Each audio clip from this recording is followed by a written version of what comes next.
attached at the end of the Canadarm2. It will be Menon who will haul the failed antenna over to a temporary parking place and eventually over to ESP3. And he will take the spare antenna and move it to its installation point on the Z1 truss.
Here in Mission Control, Flight Director Chris Dobbins is double-checking with several flight controllers as the two spacewalkers are now inside the crew lock section. You'll see the hatch closed behind them by Jessica Meir here just a few moments from now, and that will be the precursor to the start of the depressurization of the crew lock from its current pressure of 14.7 pounds per square inch of pressure down to vacuum in a multi-step fashion.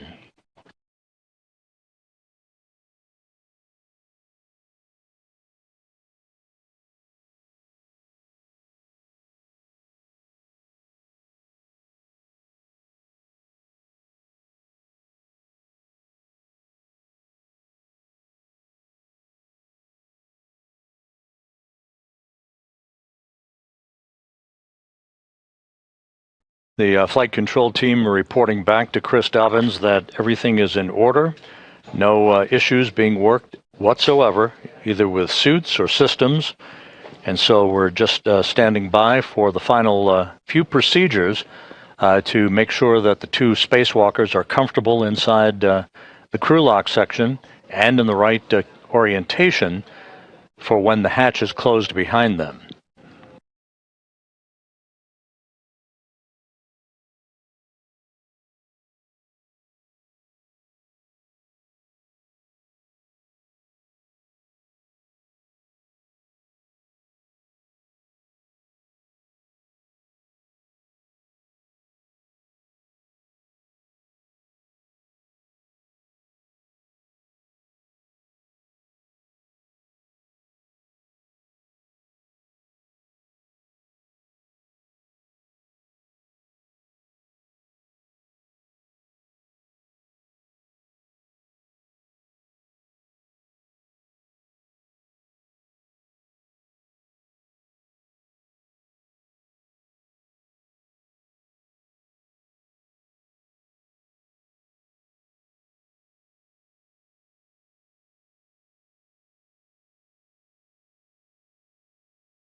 This is Mission Control Houston. If you're just joining us, we are on the cusp of the beginning of the 282nd spacewalk in support of space station assembly, maintenance, and upgrades.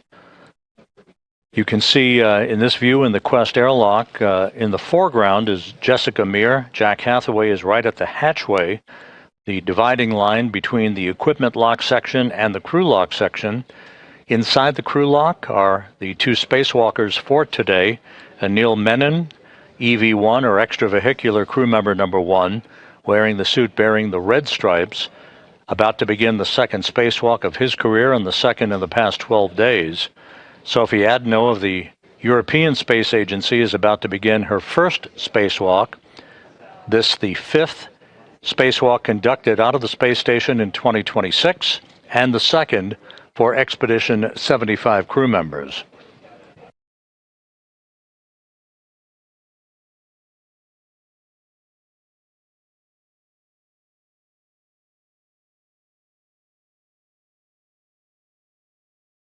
And for those of you who are just joining us, we mentioned this earlier, but it bears repeating.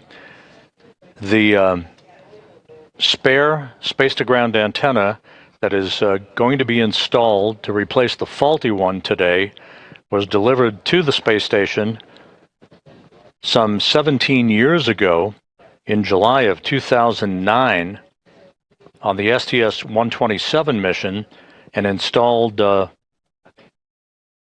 on a spare parts platform called ESP number 3, External Stowage Platform number 3, by Dave Wolf and Tom Marshburn. The antenna that is being replaced, the one that's faulty, was delivered on the STS-132 mission in May of 2010 and installed during an EVA by Garrett Reisman and Steve Bowen. So a pair of legacy hardware in play today as we work to restore full redundancy to the high data rate communications capability for the International Space Station.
The space-to-ground antenna, SGANT number 2, that is being replaced today is part of the KU band system that enables high-rate data communications. That's payload data, video, crew procedures, and other communications functions for the International Space Station. This antenna developed a failed gimbal assembly, meaning it can no longer point in the direction needed to track the tracking and data relay satellite constellation that orbits the Earth, needed for communications. The only spare space-to-ground antenna is stowed on ESP number 3. That's one of 3 such spare parts platforms on the outside of the station, in this case on the P3 truss of the station. The failed space-to-ground antenna is currently stuck, if you will, in a vertical bird bath position. This position deliberately oriented to facilitate its removal from the boom that it resides on the Z1 truss. Now you see Jessica Meir closing the hatch behind the two spacewalkers and isolating Mir and Hathaway from Menon and Adenot.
Houston airlock in step 77. We have completed steps 76 and 77, and you guys are go for step 78.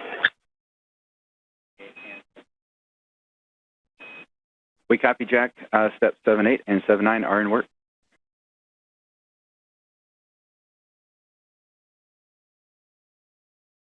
Okay, and we will sit tight until you guys run with 7 all the way through 80, and then we'll pick back up in 81 when you let us know.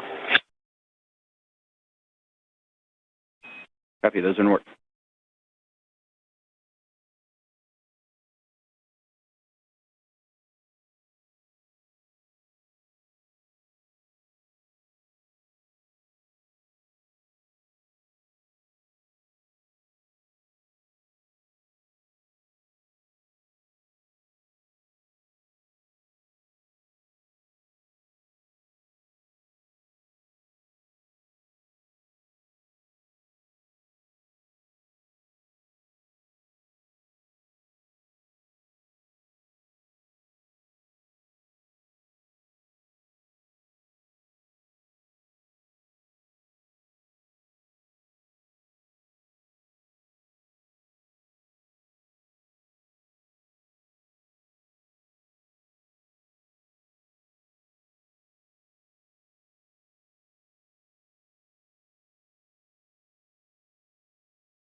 This is Mission Control Houston in the equipment lock section of the Quest airlock. Jack Hathaway on the left, Jessica Mir on the right. They have moved the two spacewalkers for today, Anil Menon and Sophie Adenot, into the crew lock section that's behind the hatchway that you see there, as we stand by for the start of the depressurization of the crew lock that will lead to the opening of the hatch and the two spacewalkers placing their suits on battery power to mark the official start of today's excursion, the 282nd in support of space station assembly, maintenance, and upgrades. Airlock Houston, Space to Ground 1 for EV crew. You are now hot mic on Space to Ground 1.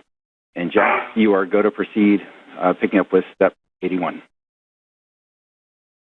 One copy. Two copies.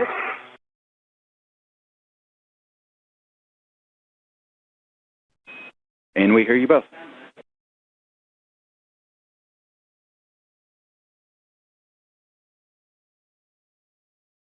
And airlock, we copy that we are proceeding in step 81.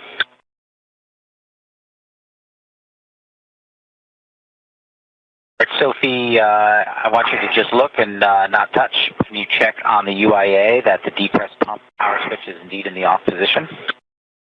Depress pump power off OSS. Verify that the depress pump enable LED is on ON. Say again. Verify the depress pump enable LED is illuminated, is on ON. Enable LED is on ON. Okay, and Houston Airlock, we're waiting for your go to do the crew lock depress Q card in step 84. Stand by for about 30 seconds.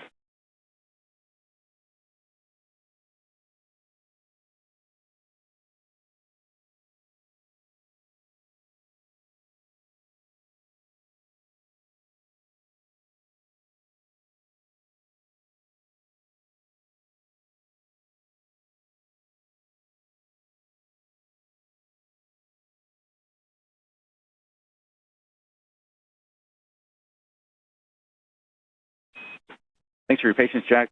With that, we are go to step into the crew lock depress, repress crew card. Copy, we're go in step 84 to start the Q card.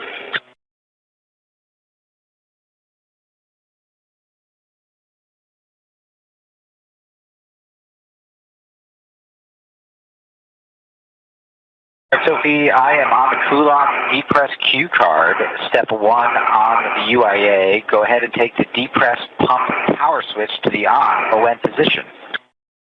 Depress pump power on ON. All right, we're going to wait for 10 seconds, and then I'll give you your next step. Copy.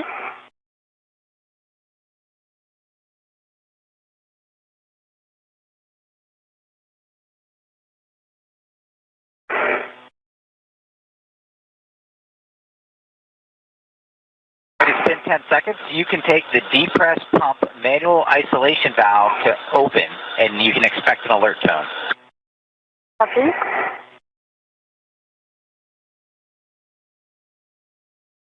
Manual ISO valve open.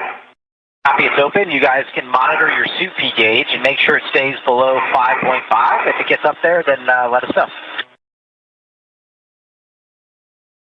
TV2 copy.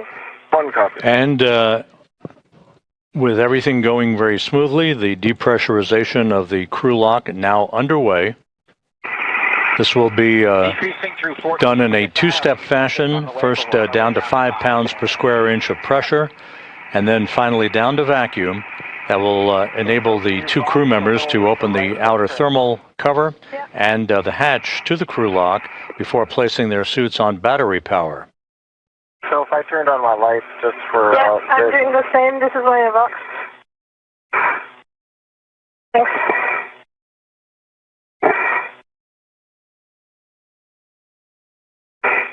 It's on EV3.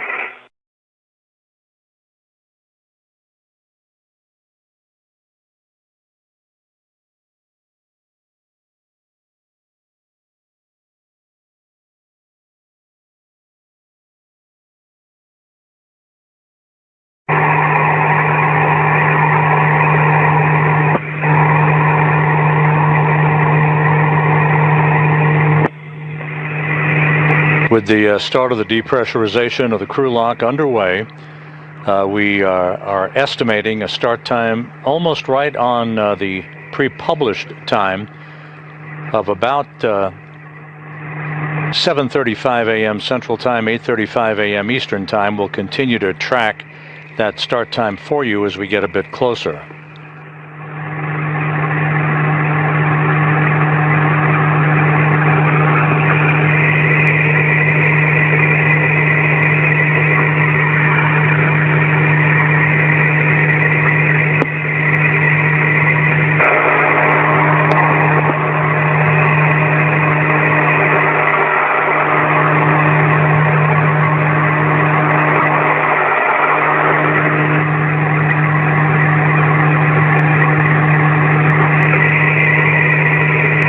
The crew lock now passing 10 pounds per square inch of pressure.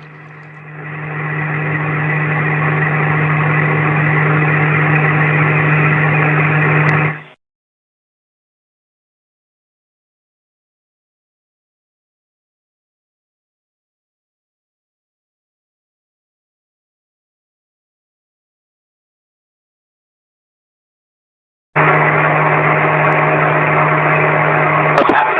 10 PSI on our way down to 5. 1 copy. 2 copies.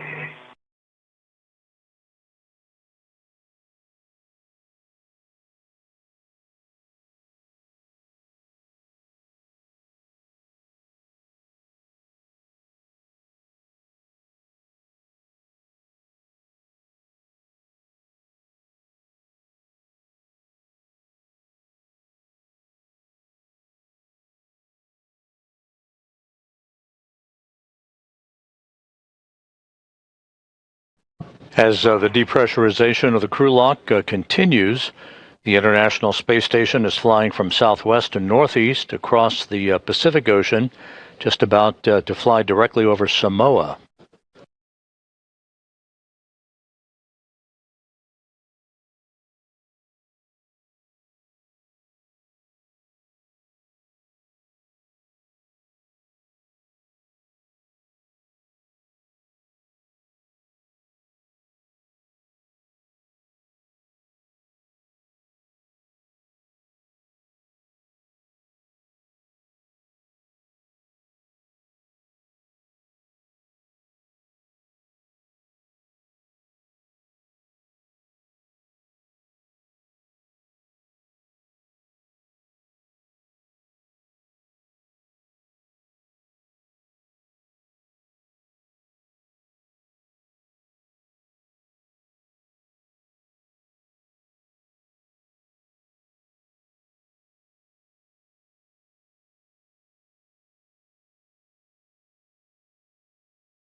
Continuing on down, we're passing 6.5 psi. You guys might get an alert tone at 6 psi. We're working our way down to 5. 1 copy. Copy.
This is Mission Control Houston, once again monitoring the depressurization of the crew lock on the International Space Station's Quest airlock.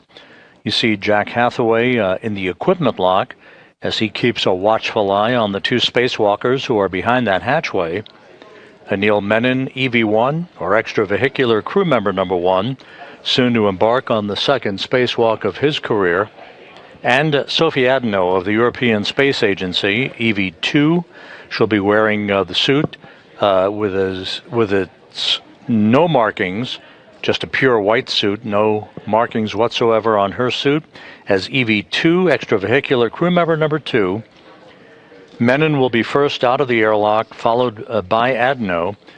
They will set up their tools and tethers, turn on their helmet cameras, and then begin to make their way over to start the process of removing the failed space-to-ground antenna that is sitting on a boom on the Z1 truss of the International Space Station.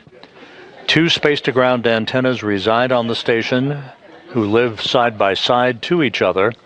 The failed antenna will be replaced by a spare that is housed currently on external stowage platform number 3, ESP number 3, that is on the P3 truss or port 3 truss of the International Space Station. You'll reach out and put your hand on the depressed pump manual isolation valve and take it to close. You should get an alert tone. Depressed pump man isolator valve is closed. All right, glad to hear that. Now we're going to get into a leak check. So both EV1 and EV2, if you'll take your display switch to status until you see a leak check question mark, and then a long yes to execute, follow the displayed instructions, and let us know when you're done. Copy. 1 copy.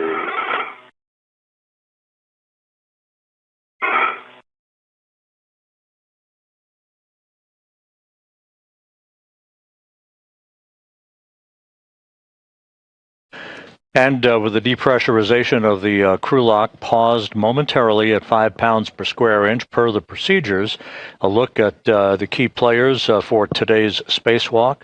At the top of your screen is veteran astronaut Anne McClain. She will be the intravehicular crew member, or IV crew member, who will be talking to the 2 spacewalkers, guiding them through their procedures as they replace the failed space-to-ground antenna outside of the station today. Seated to her left is spacecraft communicator Steven Zenter. He'll be talking directly to the other crew members inside the space station. Flight Director Chris Dobbins is in the light-colored shirt on console. He is presiding over today's spacewalk, joined to his left by Flight Director Chloe Mering, who will be the flight director on August 25th, in charge of what is known as the triple jump spacewalk, which will see a variety of tasks to reconfigure systems on the outside of the station. Action alert. That's a good leak check for 2. And let me know when you're both in O2 actuator EVA. Copy. 1's in EVA. Copy EV1 and EVA.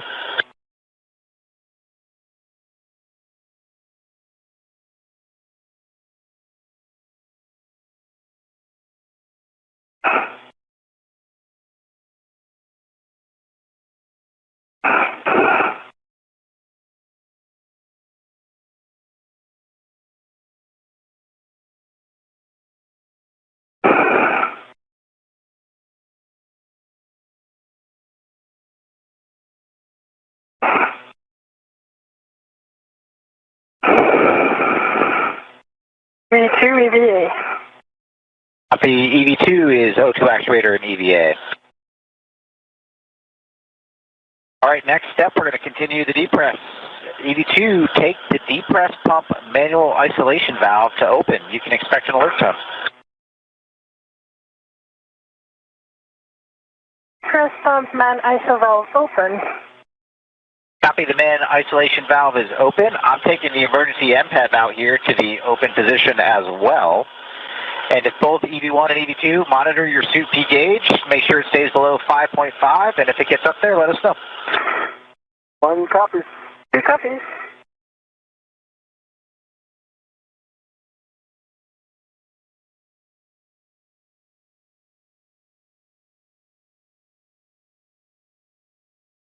The depressurization of the crew lock once again underway after a momentary pause. This will take the crew lock down to vacuum, enabling the outer hatch then to be open, and for the 2 crew members to place their suits on battery power. That will mark the official start of today's spacewalk.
Jack Hathaway and Jessica Meir in the equipment lock section of the Quest airlock, monitoring the systems as the crew lock is just about at 2.5 pounds per square inch of pressure.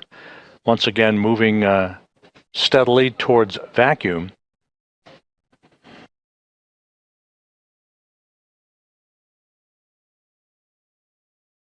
Today's spacewalk expected to last about 6.5 hours in duration. There is a lot of work with pistol grip tools, the power tools that will be used to unbolt and rebolt a number of connectors and points on the space-to-ground antennas to remove the failed antenna from its boom on the Z1 truss of the station, and to replace it with the spare antenna that currently resides out on the port 3 truss of the complex.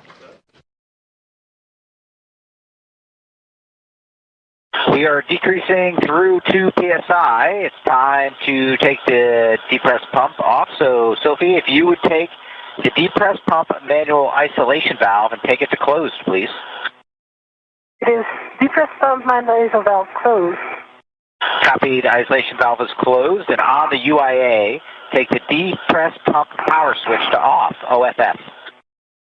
Work.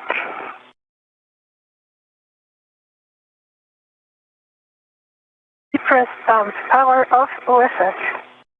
Copy. Off, OFF. You guys are awesome. You're going to crush it out there, and we will be here waiting for you in a couple hours to bring you back inside. And with that, Houston, and you got them.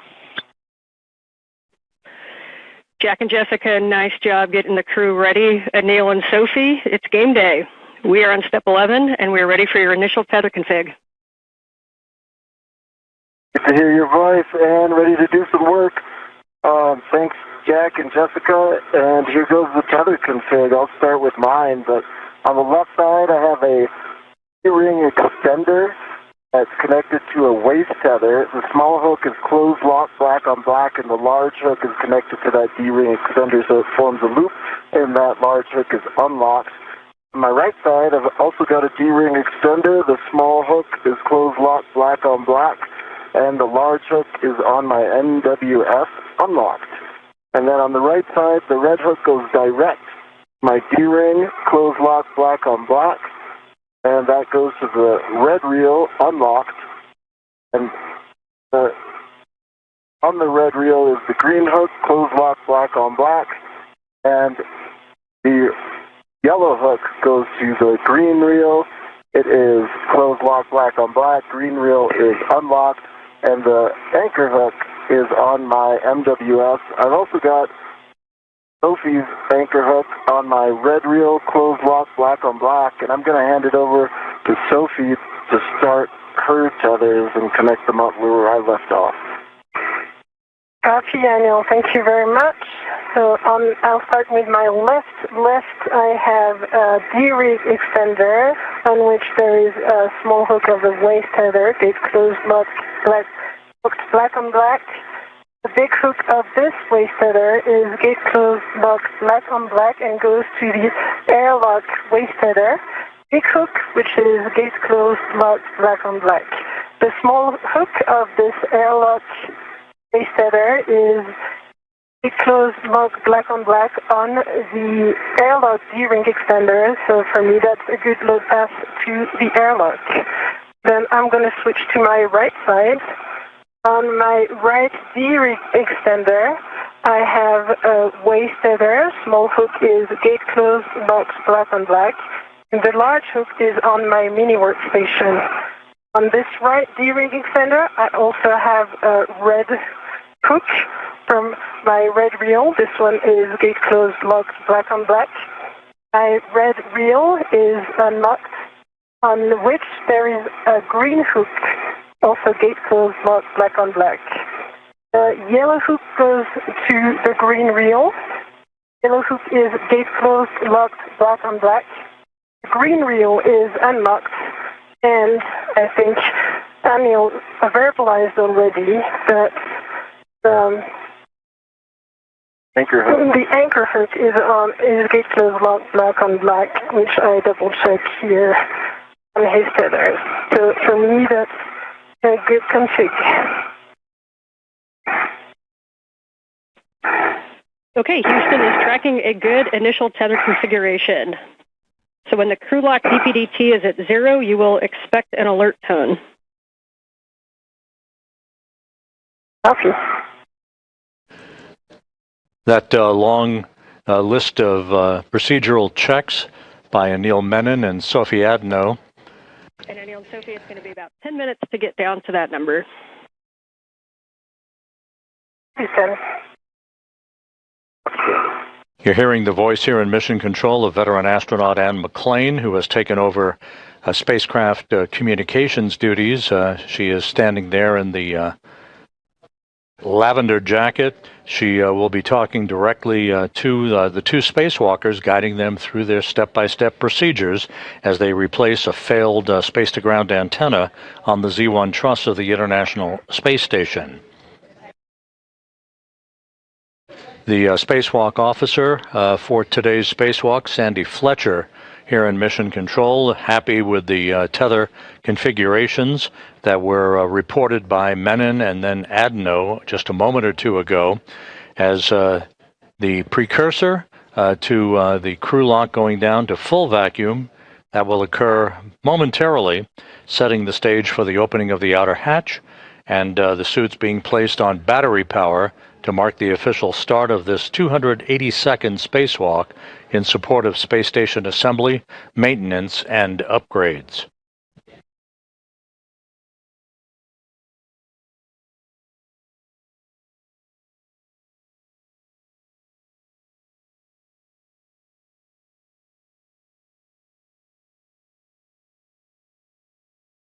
The International Space Station is flying 260 miles over Nevada, moving from southwest to northeast in an orbit inclined 51.6 degrees to either side of the equator.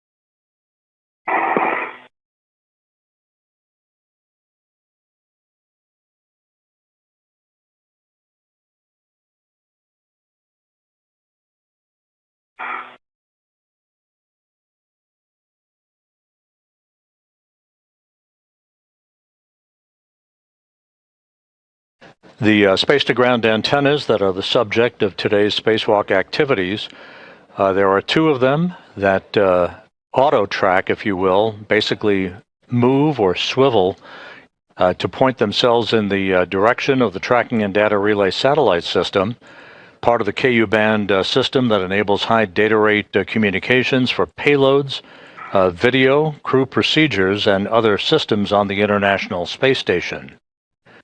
The failed antenna, first identified with degraded performance last November. Sophie, the depress is looking good. We're just under 1 psi, and reports from the EVA group is that was one of the clearest tether configs that they have ever heard. Off to a good start, Ann. Thank you. Thank you. And McLean reporting a good report card for the two spacewalkers on their tether configurations before they venture outside of the crew lock into the void of space. The failed space-to-ground antenna, which first exhibited degradation in its performance back in November, has a failed gimbal assembly, meaning it can no longer point in the direction of the TDRS constellation that's needed for proper communications. So the spare space-to-ground antenna, which is on external stowage platform number 3, out on the port 3 truss of the station, will be brought into play today, first delivered to the station on the STS-127 mission back in 2009. The antenna that is degraded and will be replaced today was delivered and installed on the station on the STS-132 mission back in 2010.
We're now sitting at about 0.7 pounds per square inch of pressure in the crew lock, approaching vacuum.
And Anil and Sophie, we're showing you at about 0.65 or just under. Good copy. Good copy.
With the crew lock section of the Quest airlock approaching vacuum, we are expecting today's spacewalk to start just about on time at about 7:35 a.m. Central, 8:35 a.m. Eastern Time. And again, we'll keep you posted. The official start time to be marked when Menon and Adenot place their suits on battery power. Menon soon to begin the second spacewalk of his career, Adenot her first.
with the crew lock section at 0.5 pounds per square inch, and just a bit below that, actually. The spacewalk officer here in Mission Control, Sandy Fletcher, is good to proceed with the next series of steps, final communications and leak checks prior to the time the crew places their suits on battery power to mark the official start of today's excursion.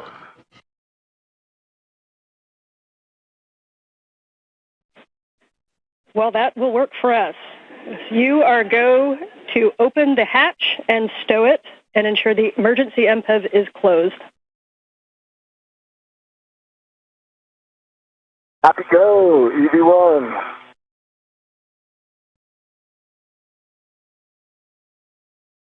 And Anil, you don't have to worry about that. The MPEV, that's for Jack.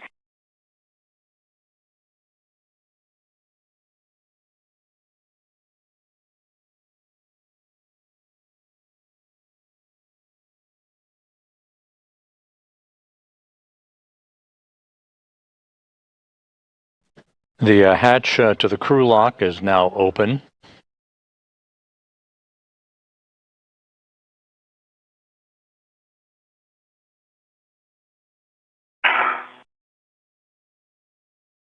Right, open and stowed.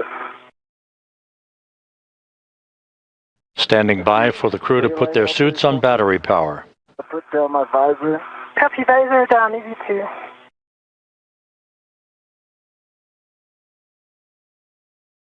Okay, copy. Hatch is open and stowed. Confirm, EV1. Okay, we are now moving into post-depress. On your DCMs, switch power to BAT, stagger your switch throws, and expect a warning tone. EV1 is going to go first. Confirm. That. Copy, EV2 going now. That.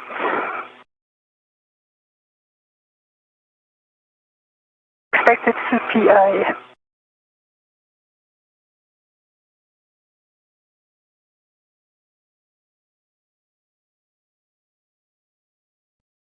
And for EV2, Sophie, did you say that power is BAT? Power is BAT. I have CP high. What's expected? Copy EV1 and 2, powers to BAT and suit P high message. And that is expected, you're right. At this time, you can switch your display to Pro and verify a functional display. EV1 sees functional display. EV2 functional display. Copy, step 3. On the UIA, EV2, Sophie, switch power EV1 and 2 to off, OFF. And check that the LEDs all 4 go off. Copy. In work. EV1 power off, OFF. And 2 LEDs off. EV2 power OFF and 2 LED off. Copy. Step 4, for both crew, you can remove your SCU from your DCM. You'll install your DCM cover and stow the SCU in the pouch with your pouch Velcro closed. This is Mission Control Houston, with Menon and Adenot having placed their suits on battery power. The official start time for today's spacewalk, 7:29 a.m. Central Time, 8:29 a.m. Eastern Time. The 282nd spacewalk in support of space station assembly, maintenance, and upgrades now officially underway. Start time, 7:29 a.m. Central, 8:29 a.m. Eastern Time.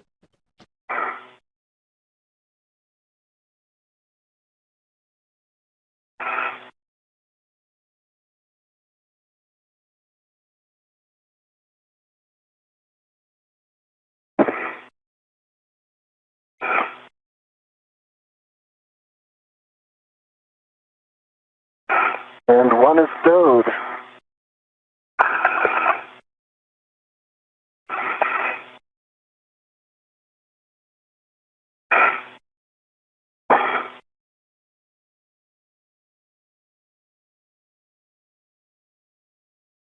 Anil Menon will be first out of the airlock, followed shortly thereafter by Sophie Adenot.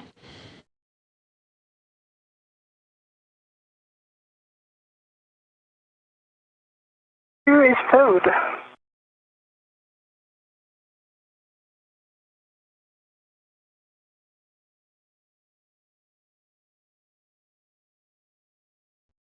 For EV2, Sophie, we understand SCU is disconnected and in the pouch. SCU is disconnected and in the pouch. Copy, thanks. And we'll wait on EV1 to proceed. EV1 is disconnected and in the pouch. Copy, and can you both verify that your DCM cover is installed? DCM cover installed. DCM cover is installed.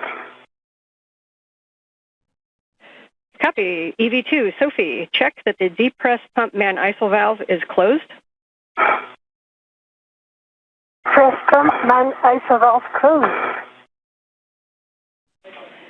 Copy. Both crew, on your DCM, take your temp control valve to max hot, which is lower numbers. Good opportunity to use the mirror.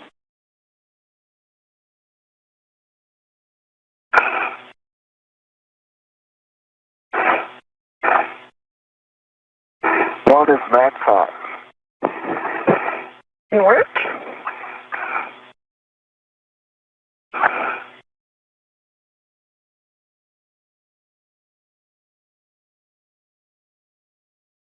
To max hot. Copy. Both crew and max hot. You can switch water on ON. On, water on. Water on, ON. Copy. Both crew, water on. Check your DCM is blank and your byte is off. EV1, DCM blank, byte off. EV2, DCM blank, byte off. Copy. This time you can set your temperature control valve as desired. Please report those settings, and a reminder throughout the EVA to let us know if you make TCV changes, and best practice is not to do large changes over 2. 2 copies. 2 copies, TCV 5. TCV 6 on 1.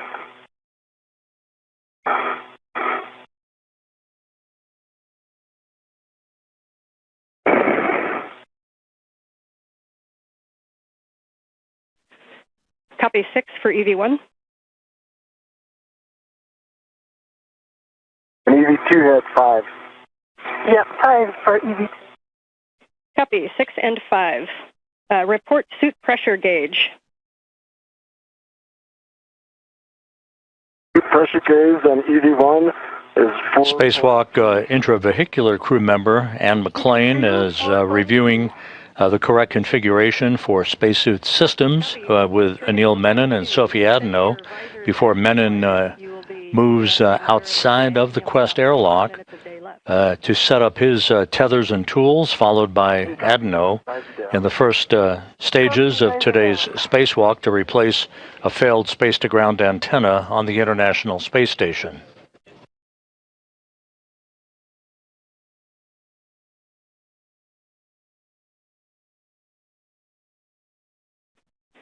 And standby 1 while we check suit data.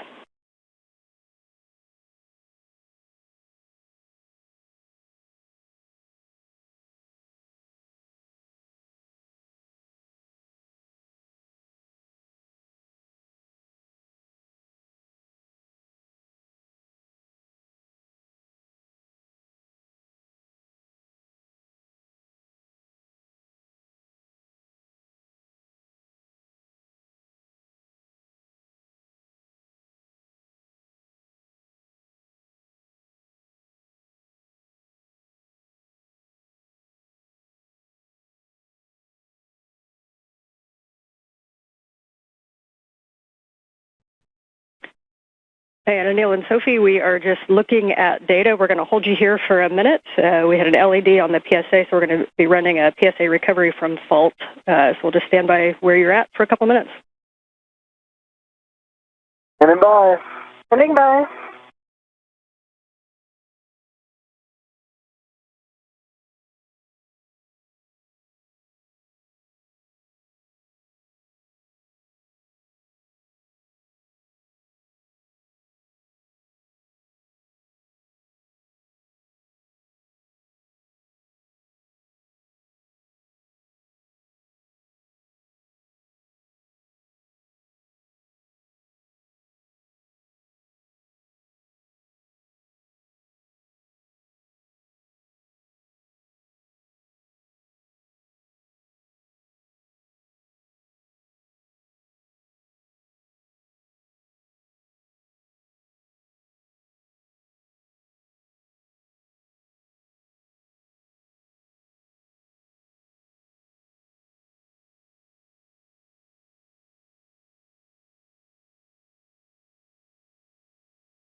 Okay, Anil and Soph, thanks for your patience there. And we just have the IV crew running some steps on the PSA, but it does not impact you. So at this time, Anil, you are go to open the hatch thermal cover. You can unhook the strap from the magnetic plate D-ring, move the hook to the integral tether point, and cinch the strap until snug. When you do, please report number of Sharpie lines. Hey. Opening the thermal cover now.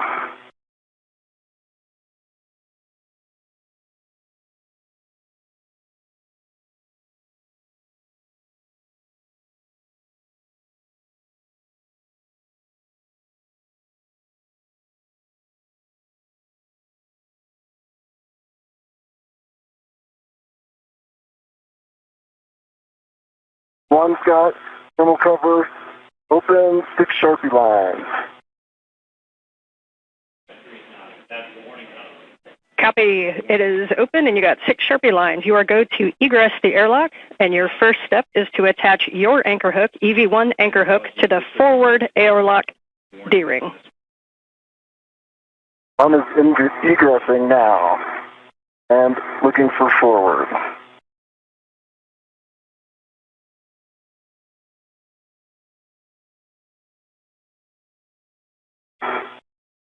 Okay, your tethers are looking good from here and all good.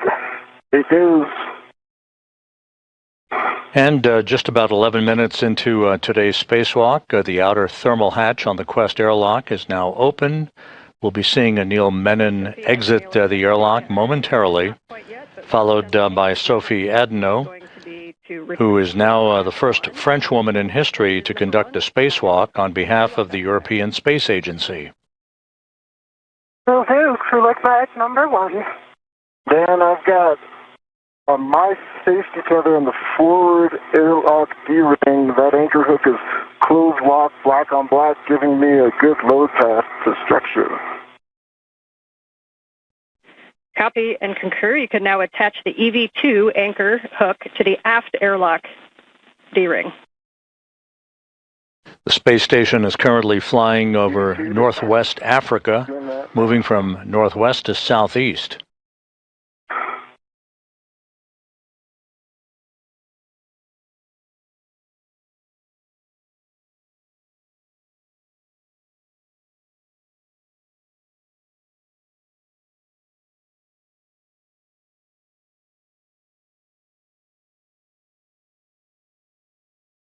And EV2 is on the aft D-ring, closed lock, black on black, giving Sophie a good load path to structure. Sophie's goes to unlock her waist tether, and I will get in position for that crew lock bag 1.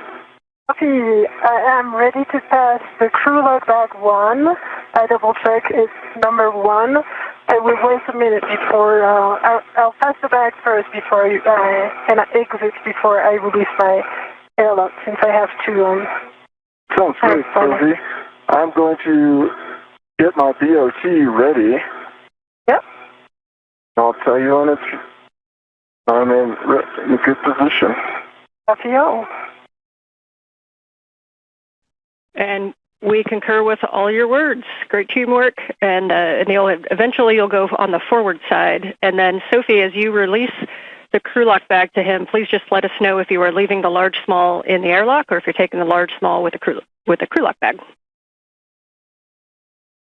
So the plan is to leave the large small in the airlock, and the small red that is currently attached, once Anil will be ready to the bag, then I will put it back on the UIA tether point.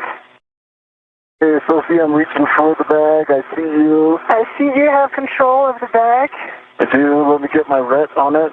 Mm-hmm. That is Anil Menon, who's just outside of the Quest airlock, receiving the crew lock bag with tools and other equipment needed for today's replacement of the space-to-ground antenna on the Z1 truss of the station. Put this on my BRT, and then I will clear some space, or I'll get ready for that RU bag. Copy. I confirm the small red is on the airlock UIA tether point. Great to hear. I'm getting ready for the bag, but take your time for the medium RU bag. Do that. Give me a second to get this VRT squared away. Sure. Take your time.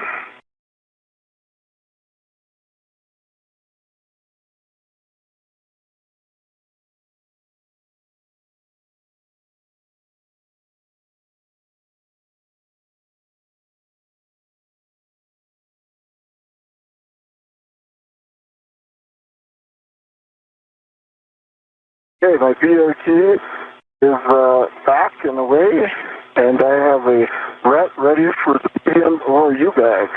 Okay, I'm ready to pass the medium RU bag. Sure, it's clear on my tether. See it? You see it? I have control. Copy.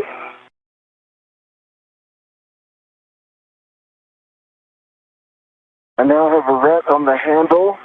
Copy. And, let's see. Let's see if the airlock ret, I'm going to shake it. It's right here, right? Yes, I confirm. Okay. It's coming off. I'll tell you when it's released. I am ready.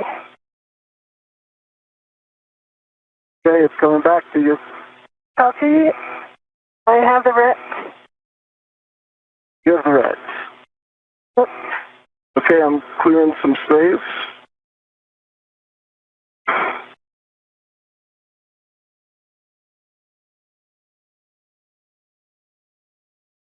And the red is on the same tether point, UIA tether point aft. Okay. Copy and good config.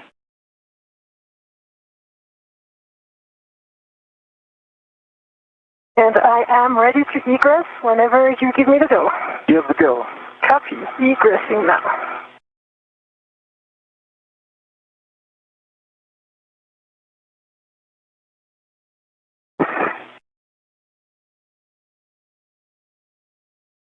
See you coming out.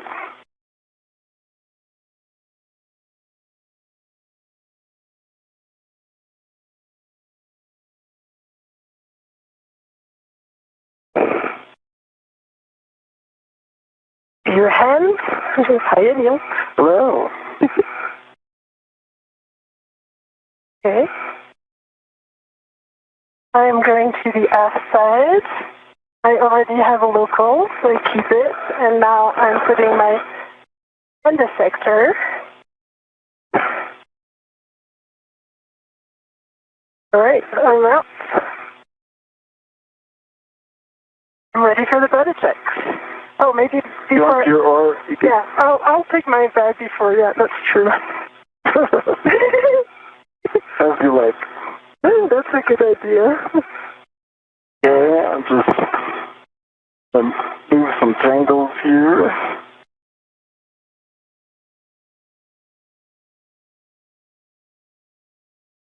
Okay. There's an RU bag when you're ready. my VRT. Good time. Nice egress. We can see both of you on the camera. You guys are looking great.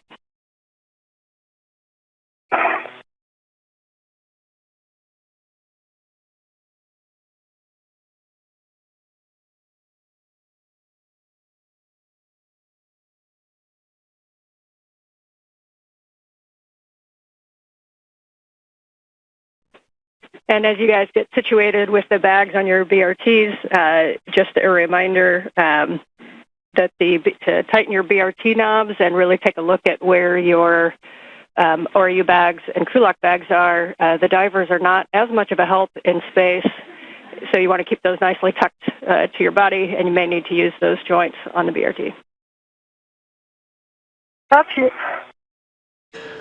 Ann McLean, the spacecraft communicator here in Mission Control, jokingly indicating the word divers, a reference to those engineers who assist astronauts in their training in the neutral buoyancy laboratory here at the Johnson Space Center in spacewalk practices.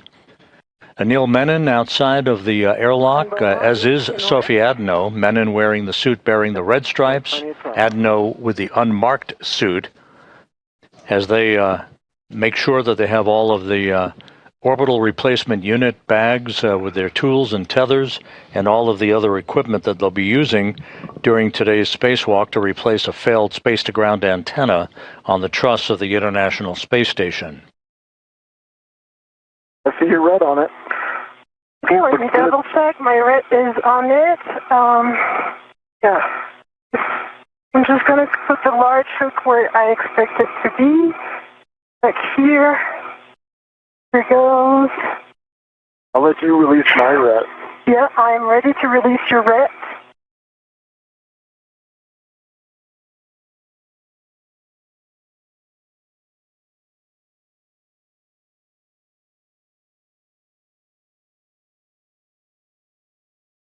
The ret is released.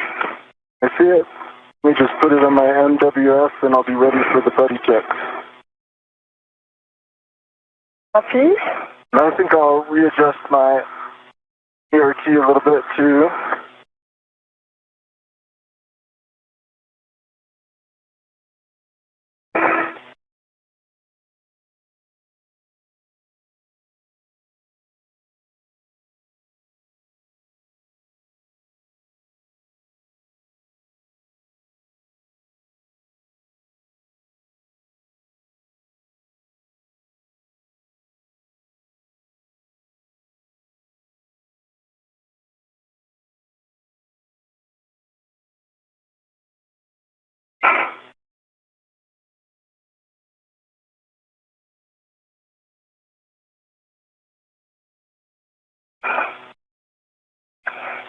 Okay, I just want to make sure my tethers are on the right side of the ERT and it's in work.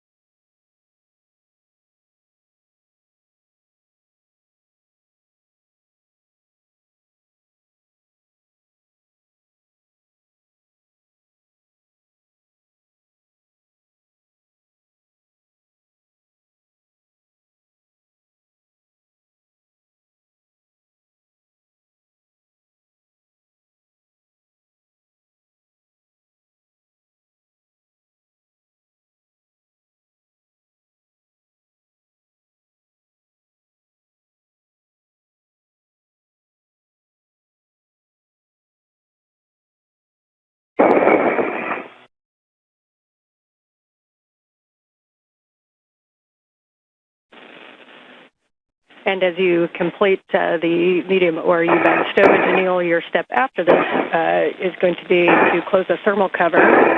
No rush on that, but if you'd like to start getting into position. And after that, we'll be doing buddy checks.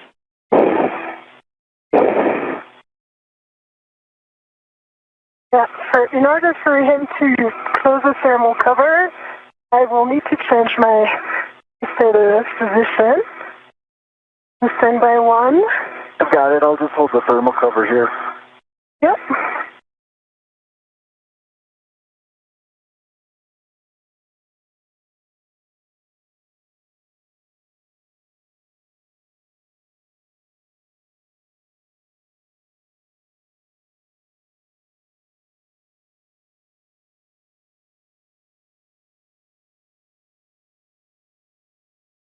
I see your waist tether up. I see the airlock waist tether. Yep, you are go for that. My VRT is rigidized in position.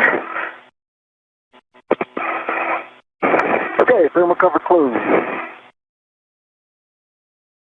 Copy. Thermal cover closed. Your next step will be buddy checks if you'd like to get into position where you can see one another. And I'll just remind you of the list as you get into position. We're going to be turning on our HECAs. Then we'll be checking for green LEDs, MWS and BRT tabs, safer handlers, and tethers and tools. That's All right. I'll start off, Sophie, okay? Yeah. I see one green light. I see your 4 lights, headlamps are on, just confirming that for you. I see your 2 safer handles are down, and I see your 3 tabs are up. Taking a look at your tools and tethers now, and while I'm doing that, think about your hat and gloves. Okay, my hat is dry and gloves are baseline nominal.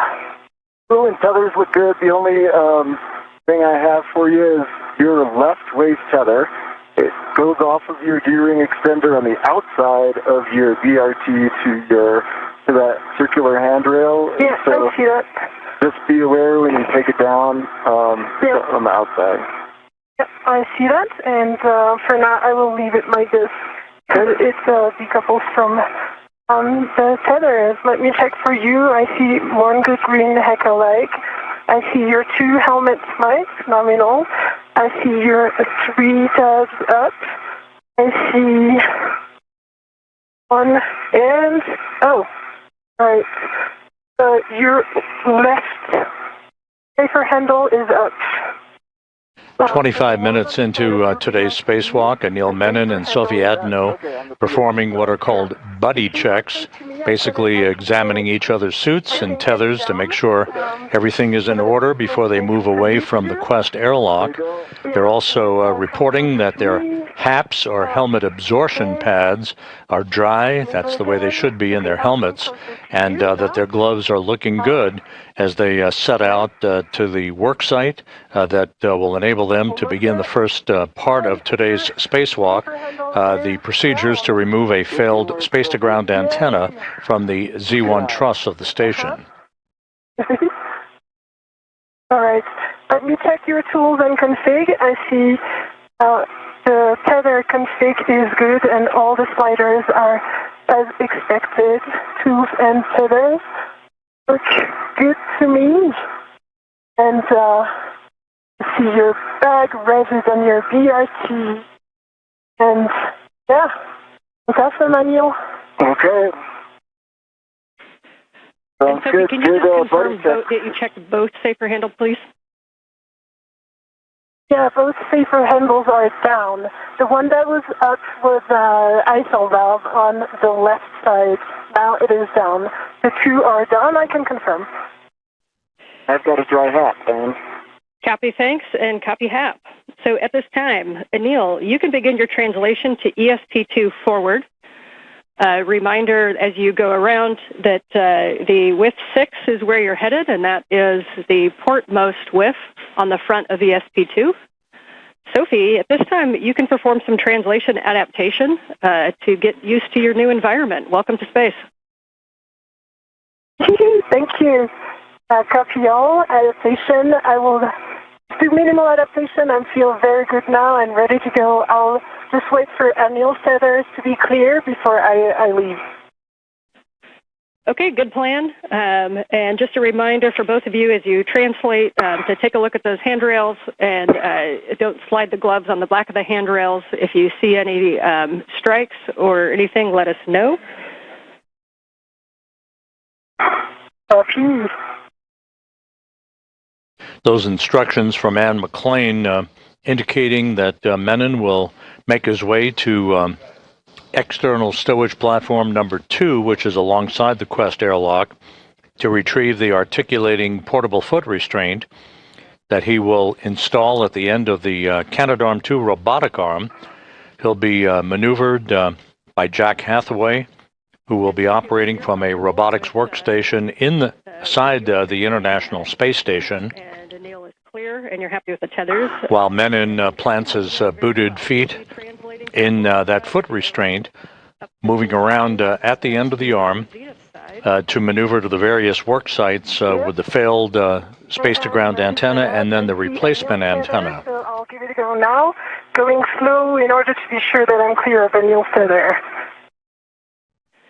Copy, good plan. And if you need to put any fair leads in, just let us know. Anil, as you come around to the front side of the ESP2, reminder not to come in contact with the AGB grapple fixture. That is on the nadir side of the front of the ESP2. It's the center ORU facing forward. I've got eyes on that grapple fixture. All right, eyes only.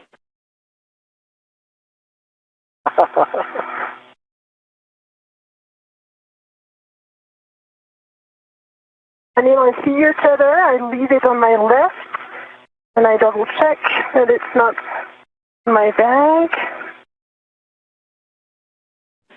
Yep, and you'll find as you come around the corners is when that bag's going to want to swing.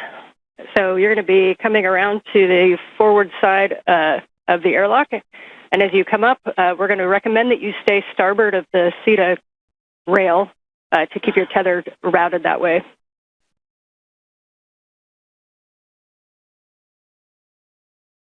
Say again?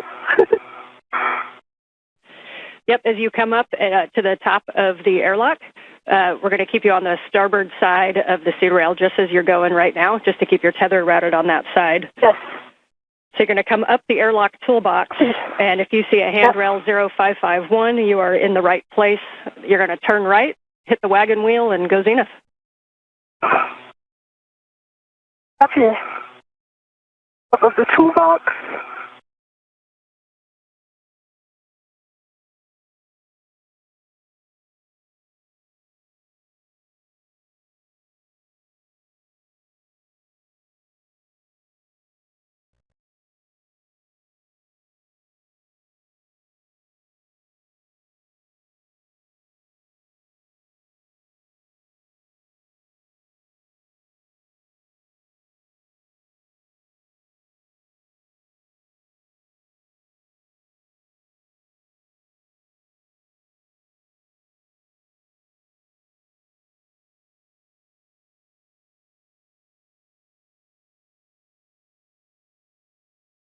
I'm going to take the forward pass, the V1.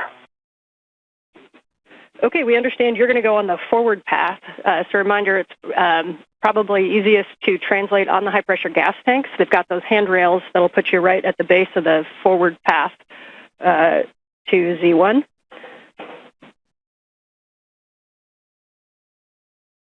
Copy. In work. And for Anil, we see you at the APFR in with 6. You're going to be bundling the crew lock bag, and as we talked about, you're just going to remove your crew lock bag from the VRT and attach the other crew lock bag RET to the APFR, and then retrieve the APFR. Crew lock bag that is on the APFR, so I'm going to move the APFR now.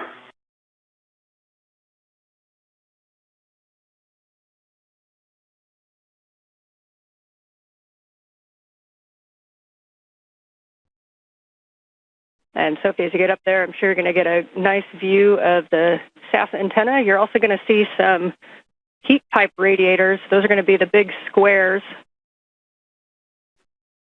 that are shiny, and those are a no-touch. Yep. Copy.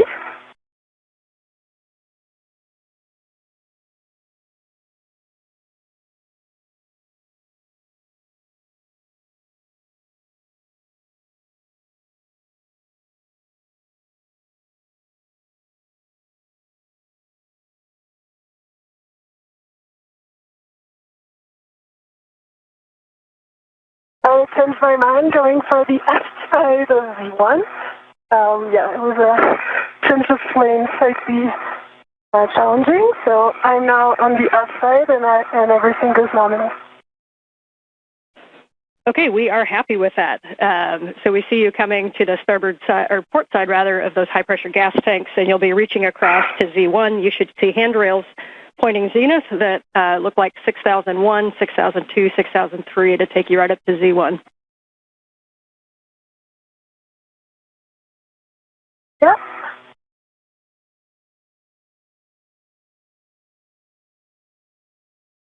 I'm mindful of the ATSR and the SOSA antenna.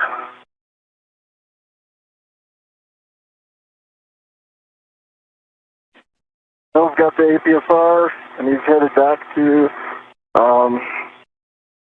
S1. Okay, we concur. Reminders, you come back around toward those airlock toolboxes just to keep an eye on tethers. Sophie's going to be tracking up from the airlock to the starboard side of the cedar rail. Sophie, we see you arriving up at the Z1 work site. Welcome. Your first step is going to be to temp stow the ORU bag on the SGANT boom handrail. Reminder to be slow translating on that Z1 boom and avoid sudden stops or cyclic loading.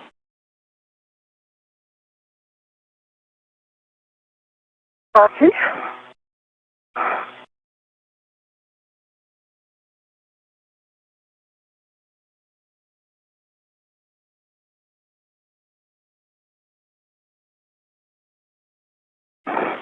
Sophie Adenot is making her way to the Z1 truss.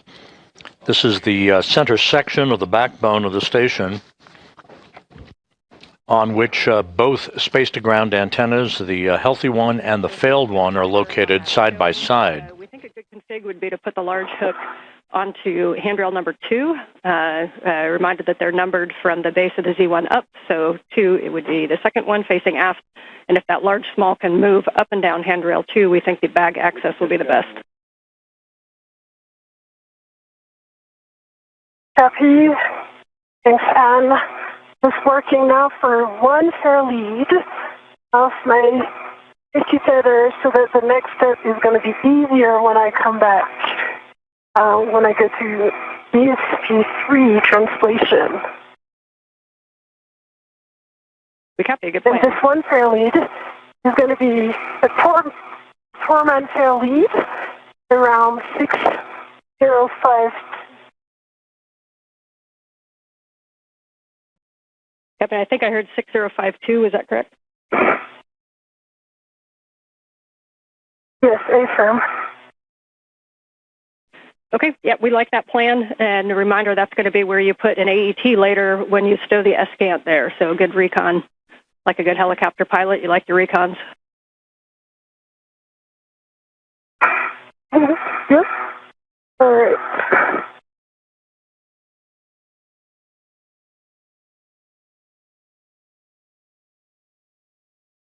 And I got to look at that EPFR as I was passing the starboard one. There was no sharp edges that I saw. It would have taken a little bit of work to get some photos, so I just bypassed it. I saw some scuffing on the heels. It looked like paint removal, but no sharp edges. Okay, we copy and we appreciate that report.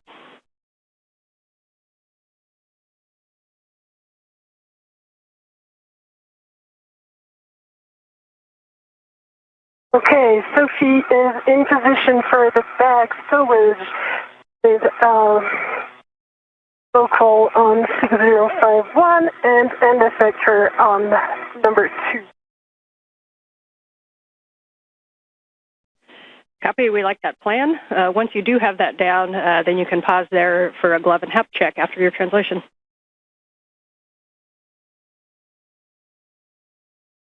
Copy, and I will also change my TCV setting.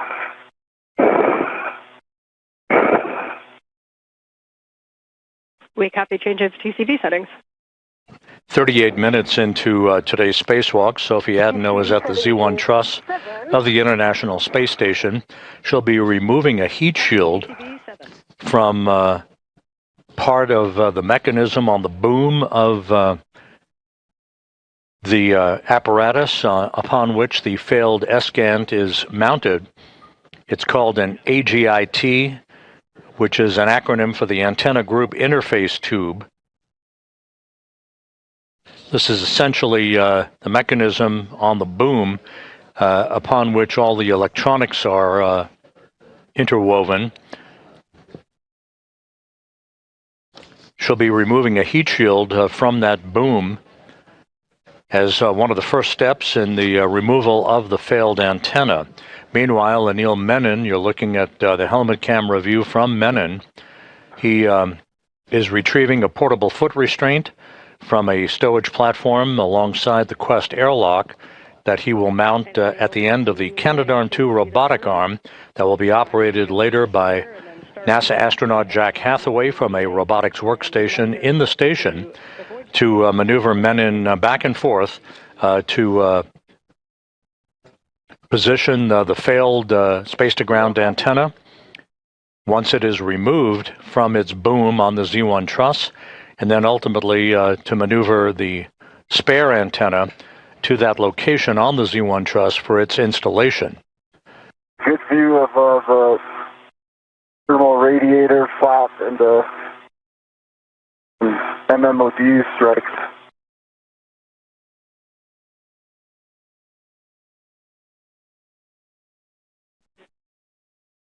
The MMOD on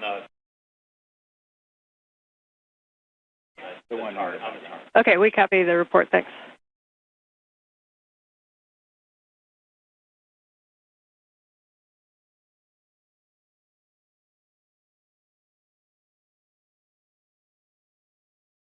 And I'm up to Cedarburg.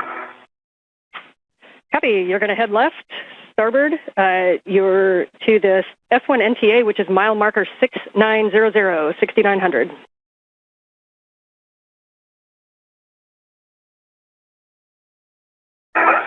And Sophie, as you get things stowed, your first action is going to be to remove the heat shield. So you'll be opening up that bag, and you'll be tethering to the agate heat shield and to put it in that bag. Copy. Right now, I can confirm I have 2 AET, 1 on the handrail 2 and 1 on the handrail 1, and I'm currently removing my VRT. The bag is a good config. I'm going to switch it down so that it doesn't fly away. And Sophie, I am in place now, so if you have some comms, Sophie, now's the time. Otherwise, I would start chatting with Jessica. Yeah, I've got plenty of them. I know my next step is the heat shield, and that's coming right after the VRT stowage. Yep, and for Sophie, just a couple cautions to avoid contact with the SGANT dish and the gimbals. And the max loads on the SGANT is 45 pounds, which is 20 kilograms. Your steps that you can go ahead and take is to go up and retrieve the heat shield. You're going to tether to it and release the quarter-turn fasteners. And then reminder that over on the starboard side underneath, there is an elastic strip that you need to remove. And then you can stow that agate heat shield into the ORU bag. For Anil, I can give you a go to speak with M1. Love that. Hello, Jessica. I am in place. I see the arm and I see good clearance. Your go for APSR install. Okay, we copy that your go for the GCA to the published position. This is going to bring the arm toward you, station aft. Copy.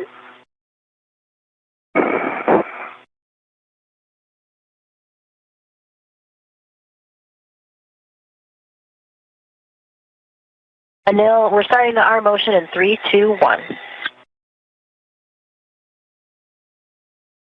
Jessica Meir is accompanying Jack Hathaway at a robotics workstation inside the station. As you can see, Hathaway is the prime robotics operator for today's spacewalk. maneuvering the Canadarm2 into the right position so that Menon can install the portable foot restraint at the end of the arm. He'll be riding at the end of the arm to move the space-to-ground antennas, the failed one and the replacement antenna, back and forth for the replacement work that is yet to be accomplished during today's spacewalk, which is now 43 minutes in duration.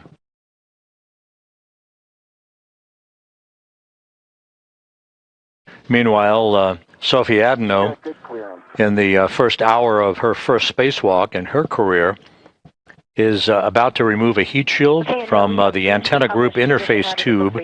That is the tube on the boom of the failed space-to-ground antenna on the Z1 truss of the station that houses the electronics for that mechanism.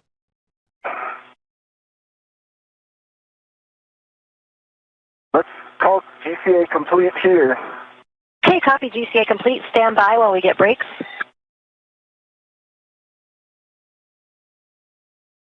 Anil, brakes are on. You go for APFR install and ingress. Copy, go for APFR install and ingress. All right, Anil, your APFR settings are 12 Papa Papa Fox 6, and up to you if you'd like to reset the APFR and then put it in. It might be a little easier to access. You'll be looking for 12 for the clocking. 12 Papa Papa Fox 6. Copy 12 Papa Papa Fox 6, and APFR is currently set.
And Sophie, when you have a moment to pause, if we could get a good glove and hap check, please. For sure. Pausing right now, and cap is dry. Those are nominal. Some dark spots on the RTV of my left hand. I put it in front of the HECA. But really minor dark.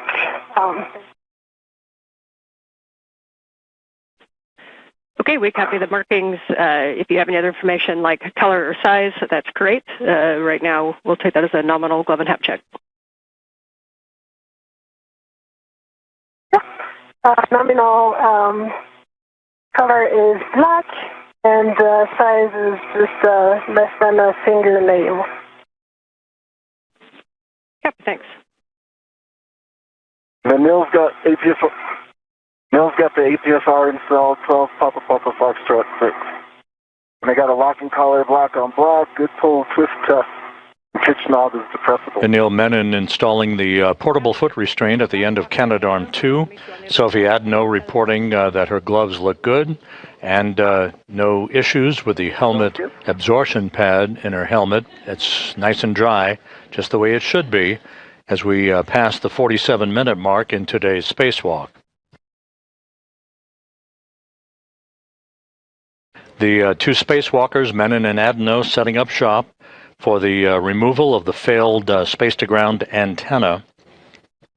This will involve installing 12 gimbal lock bolts to prevent any inadvertent motion of the dish on the space-to-ground antenna during its transport over to its temporary parking place on the truss of the station, and ultimately for its installation on ESP3, which currently houses the spare space-to-ground antenna that will replace the failed antenna later in today's spacewalk.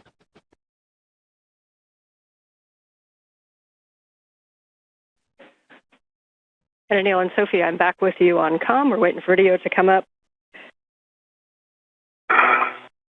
Copy. It's come. And Anil, when you're in a good position and ready to walk through tether swap steps, let me know. Sophie says I can't see you. Let me know if you need any additional steps for the agate heat shield removal, and then we'll be taking over comm for the tether swap. Oh, no, all good. Just working on the translating up the boom.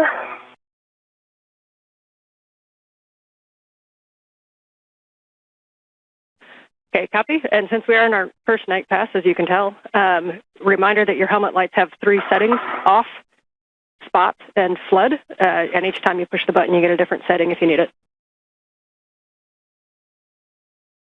Thanks for the reminder. Thank you. And the mill's ready for the tether swap. Okay, Anil, for the tether swap, the first thing that we're going to do, you have a waist tether down, I assume? Waist tether's down and defector is down.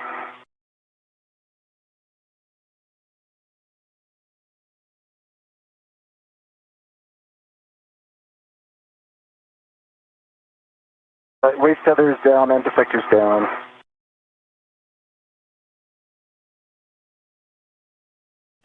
Hey, Sophie, how's copy? I copy you loud and clear. All right. Tell me. Loud and clear. Copy. The tether from the ORU bag is on the heat shield, and I double-checked both sides. It's all good, so I'm now going to remove the quarter turn fastener. That's it. And for Anil, how do you copy? the waist tether down? Waist tether is down and defector is down.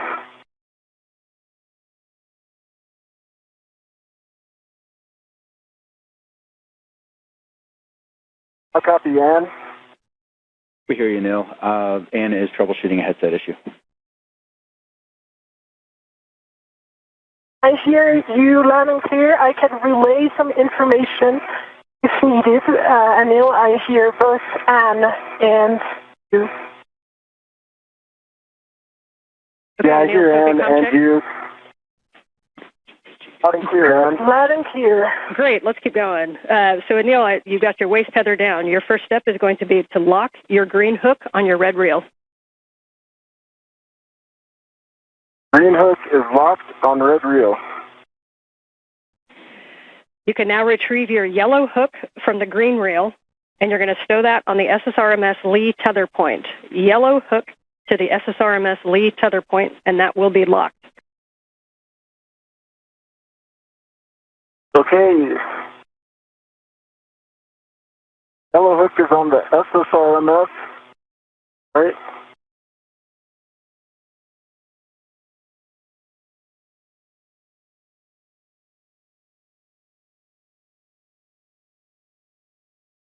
And yes, so from yellow hook Yellow to hook is it's on and it's locked. copy, understand gate closed and hook locked on the Lee tether point. You can now, It's closed, locked. all right, and then check that your red reel is unlocked. Red reel's unlocked. Copy, you can now lock your green reel, and then you're going to retrieve your green hook, and you're going to stow it on the S1 NTA handrail. So lock the green reel. Okay, I'm going to transfer to trust, then I'll do that and report back. Copy, and if you need it, the S1 NTA handrail is directly above mile marker 6870. And McLean working with Anil Menon to make sure that all of his tethers are in the right configuration. He is at the end of the Canadarm2 robotic arm.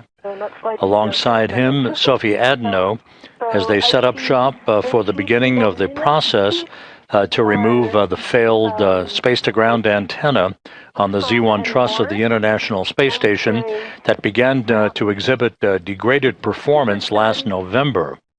It is far down.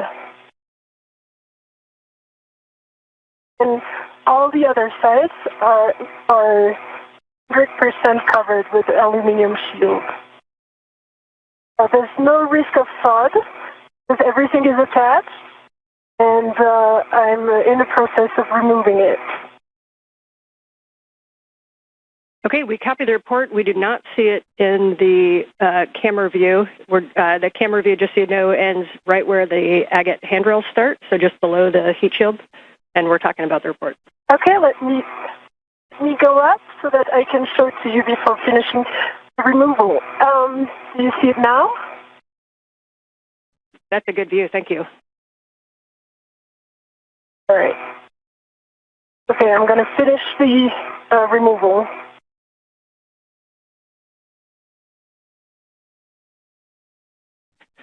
And Sophie, when you get a chance, can you tell us there's something that may be on the agate that caused that damage?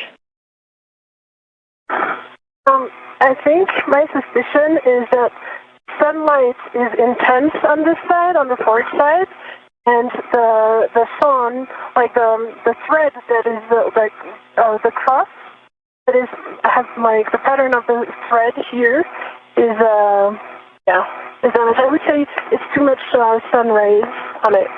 That said, I see that the app side also has the beginning of this right where the thread is in a pattern of cross. And I can point it with my finger. It's right here.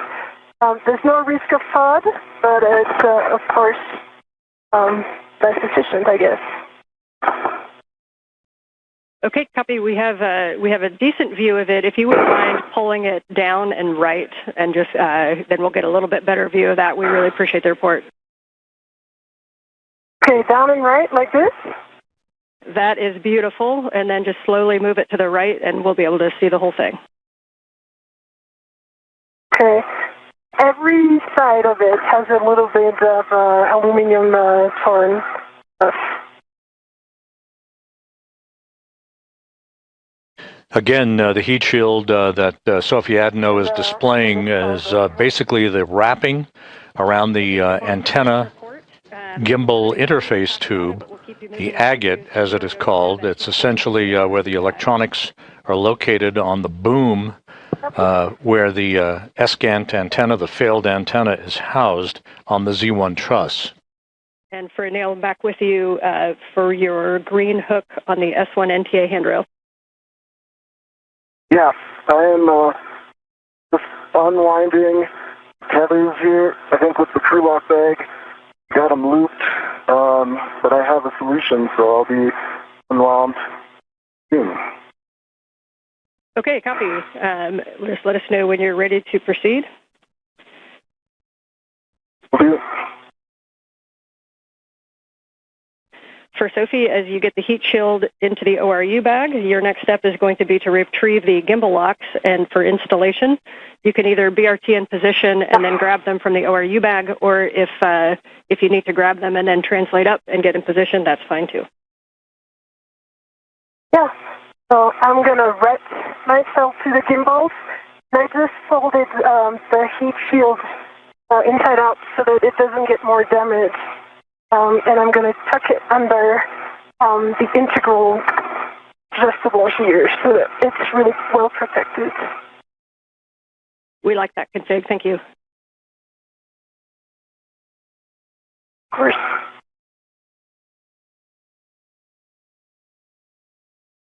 Okay, the tethers are unwound. I'm headed to the anchor point. Copy. Good work. So you'll be putting the green hook on the NTA handrail above mile marker 6870. It's just to the inboard side of the stanchion that says 07.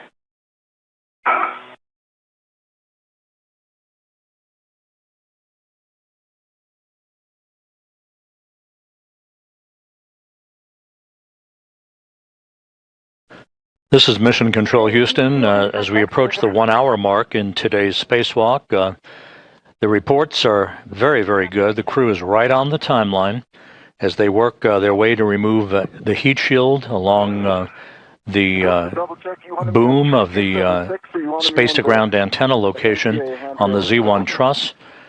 Also, their suits are operating as advertised. No issues reported so far in today's spacewalk, the 282nd in support of space station assembly maintenance and upgrades. In this view, you see Anil Menon wearing the suit bearing the red stripes as he prepares to accompany Adenot in the removal and installation of a series of gimbal lock bolts. There are two sets of these bolts. The first set is 4 bolts. The second set consists of 8 bolts. They will restrain the antenna from inadvertent movement during the time that it is not only removed but transported to its temporary stowage location on the truss of the station and eventually on external stowage platform number 3.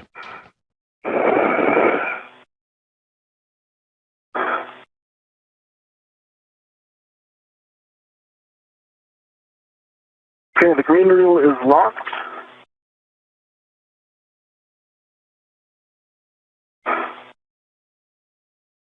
Copy, green reel locked, and you'll be retrieving the hook to the handrail and then unlocking it.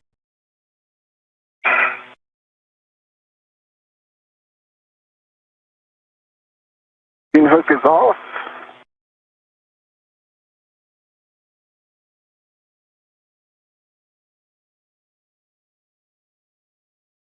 And the green hook is on the handrail.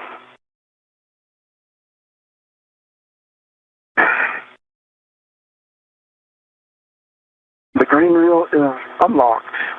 Copy. Your next step is to ingress the APFR. We recommend there'll be head zenith, and you can use the pump module handrail as to stabilize yourself for ingress.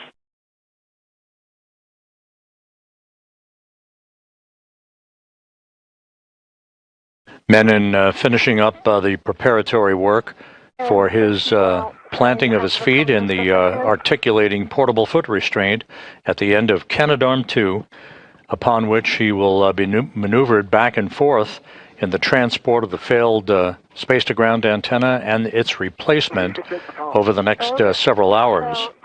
The robotic arm being operated primarily by Jack Hathaway from a robotics workstation inside the International Space Station, accompanied by Jessica Meir. I would like to reinstall it. It's right in front of my HECA view, if you see it. We see it, checking. Copy. And for your information as well, the heat shield didn't want to stay tucked in, although I thought I had done a very good job of it. No worries. You are go to reinstall that TA clamp, and just a reminder that about potential sharp edges on those, so just take a look closely and you're go to reinstall.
This is Mission Control Houston. Just to recap, today's spacewalk by Anil Menon and Sophie Adenot began when they placed their suits on battery power at 7:29 a.m. Central Time, 8:29 a.m. Eastern Time. They moved out of the Quest airlock, set up their tools and tethers. Menon is completing the installation of a portable foot restraint at the end of Canadarm2. He'll be transported around the vicinity of the work sites at the end of the robotic arm to maneuver the failed space-to-ground antenna to a stowage location, and then maneuvering the replacement antenna that is currently housed on ESP3, the external stowage platform number 3, on the P3 truss or port 3 truss of the station. It will be installed in a boom on the Z1 truss. That's the middle portion right in the center of the uprights of the truss of the International Space Station. There are 2 such space-to-ground antennas, the one being replaced today was installed on the STS-132 mission. Back in 2010, the replacement antenna was delivered to the station in 2009 on the STS-127 mission. And Anil, as you get into the APFR, we see about there, reminder, give yourself a good tug test, make sure you're really comfortable with your heels. Once we get moving, we won't have too much opportunity to redo those. So once you're happy, just let us know. I feel pretty happy. They feel solid. Copy. We've got a camera looking big brother right over your shoulder, and you look good there. So at this time, we'll take a glove and a half check, please.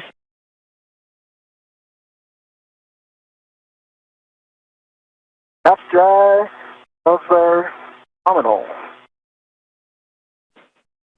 Copy. I'm going to give you the comm here in just a second for your first, to build your frequent flyer miles on the arm. But for Sophie, for the gimbal locks, we're going to have you, once you get into position, I'm going to give you a couple steps so Anil can take the comm. You'll take gimbal lock number 1, which is the one with 4 bolts, and that's going to install on the aft side, so 4 bolts on the aft side, and you're going to manually put in approximately 2 turns in any order on those bolts. You're going to continue to do those. Turn count is important, so please notice and report those turn counts as able with comm. Copy. And McLean reporting to Sophie Adenot about the beginning of the work to install gimbal locks on the failed space-to-ground antenna. These gimbal locks are physical locking pins used to secure the antenna's movable joints during launch, installation, and today's transfer operations for the spacewalk. The GCA to the published backoff position. And Jessica, how copy? Got you loud and clear now. All right, let's do it like we practiced. I'm ready to go to the backoff position. Okay, we copy. You're ready for the backoff. We'll get set up. And Jessica Meir, working with Jack Hathaway at the robotics workstation inside, ready to move the Canadarm2 away from the truss of the station, now that Menon has planted his feet in the portable foot restraint that he installed just a few moments ago. Anil, we're going to bring you station forward, starting motion in 3, 2, 1. I see motion, good motion. I've got good clearances, as I know you do.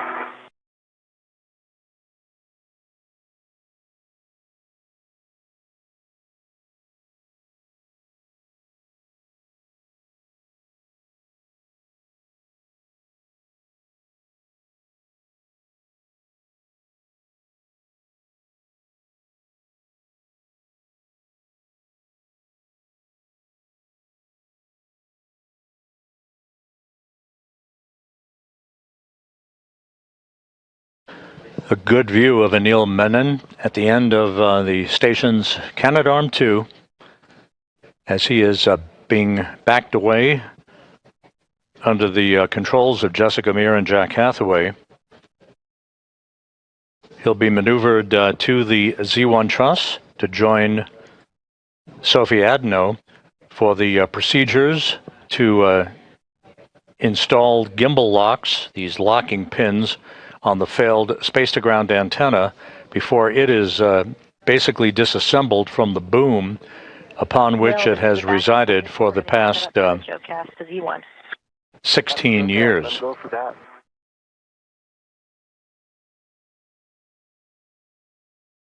And ground concurs.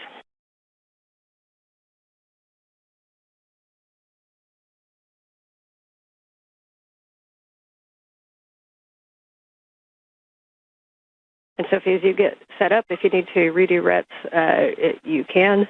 And BRT to 003 is our recommendation. It looks like you're just about to get that in place. Nice work. I'm already BRT to 003 and working on the install of the number 1 gimbal lock. Copy.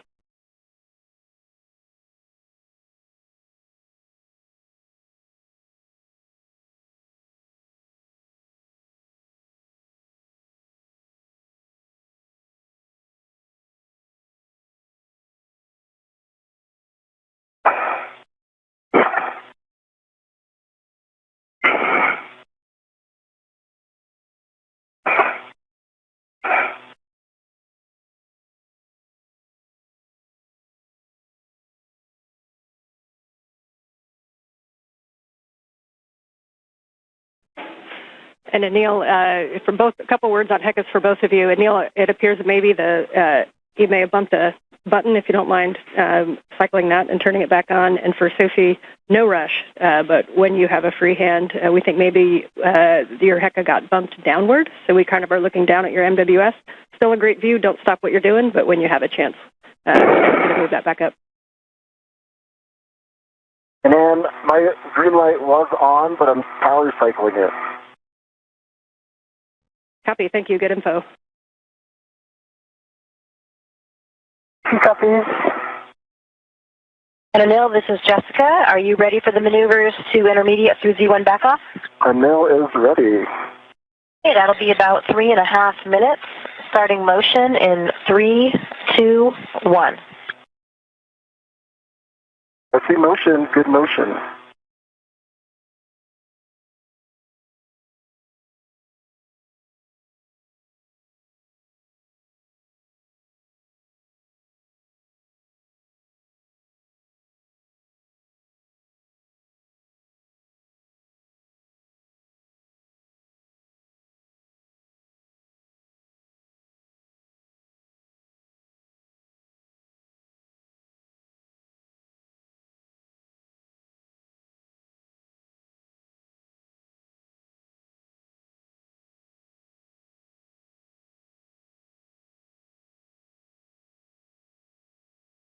Once these 12 gimbal locks are installed, these locking pins to prevent any inadvertent motion of the dish while it's in the process of being removed and transported to its temporary parking place.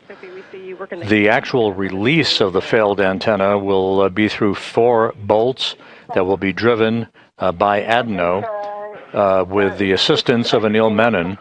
4 bolts holding that space-to-ground antenna on the boom of the Z1 truss on the station.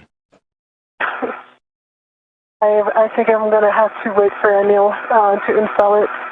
And now what I see is that if I put the 2 bottom ones, C, Charlie and Bravo, into their location, then the 2 top ones are too high.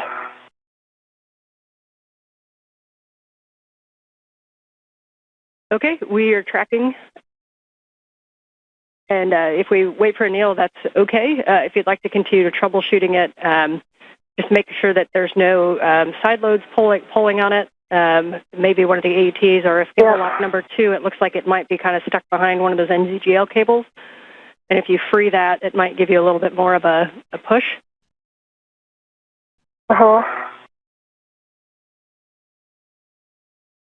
think, From what I observe, I'll try this, but from what I observe, it's distance between the top and the bottom bolts, which is not good right now.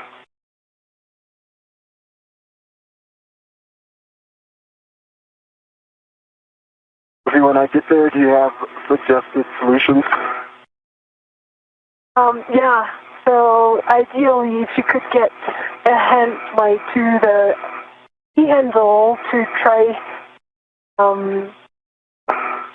to change slightly the alignment. But from what I observe from here, it seems aligned. It's just the distance which just doesn't seem right. Like there's 1 centimeter difference, which is kind of interesting. Okay, I just looked the other red. I'm going to give it another go. Now there's no side load at all. Okay, we are tracking and we're talking about it. Okay. And can you, for my purposes, can you remind me what bolt you're looking at? Charlie Bravo and Delta Alpha.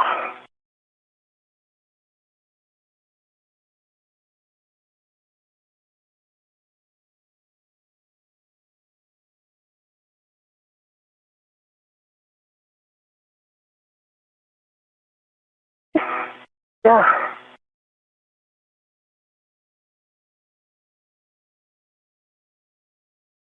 What would be easier then is I would take care of Charlie and Delta to check the alignment, and you would take care of your side, the starboard ones, which are Bravo and Alpha.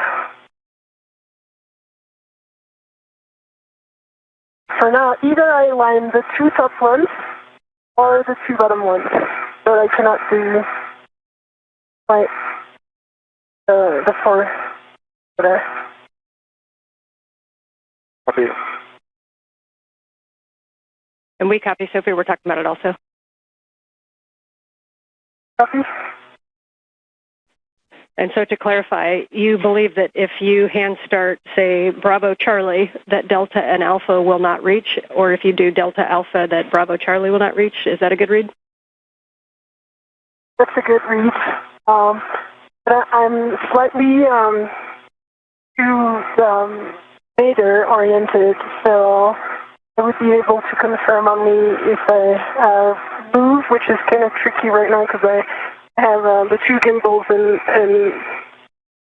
and all the equipment, so it's better to wait for Anil in that position.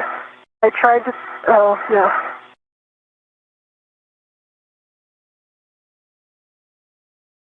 Okay, we copy. Right now, I just hand started Charlie and Bravo half a turn each. But what I observe,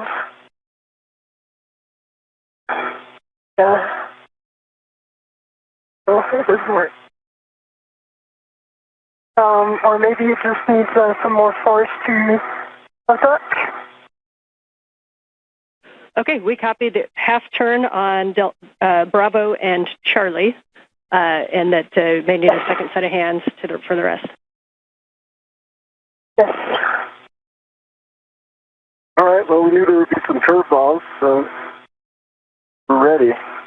Yeah. I'll be there in a bit. I'm pausing here, just making sure there's no side load, so we're good on that. Anil, we're going to start motion for your next GeoCast in 3, 2, 1. So we'll be bringing your body in and down a little bit right to get to the Z1 backoff position. No copies. See motion, good motion, and I'll provide clearances where I can from the dish and Sophie.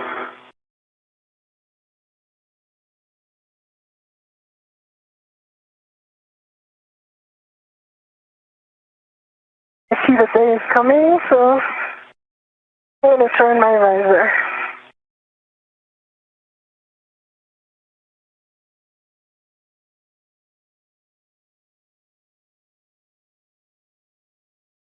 And that's a good adjustment, Sophie. Thank you.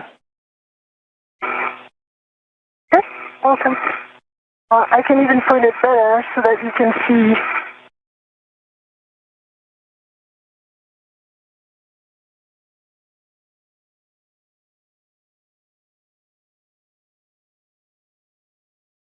I have a very good view of Anil, of the arm, of the SASA antenna. We see the same thing. We've got a great view from your HECA of, we can kind of see Bravo Charlie Alpha, and we see Anil off to the right.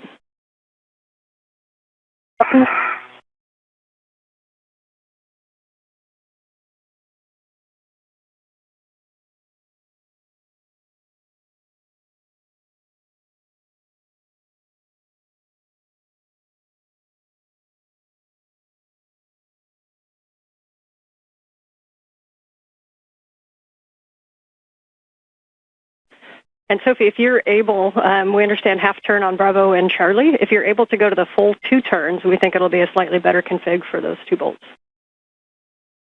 Copy.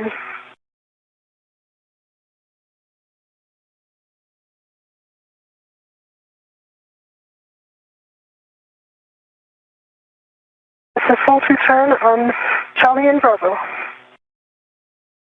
Copy 2 on Charlie and Bravo. Thank you.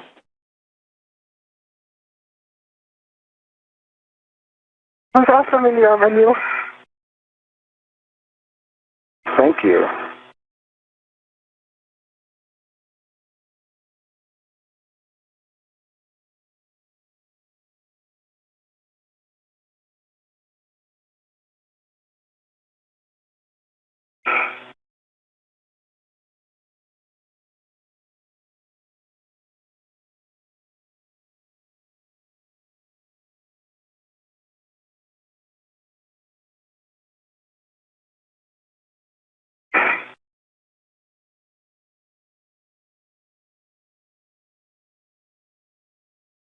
All right, I got good clearances here still.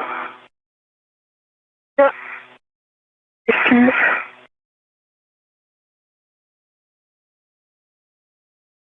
Yeah, I mean, I see the issue here from this angle. I don't know if you guys can see that in the head.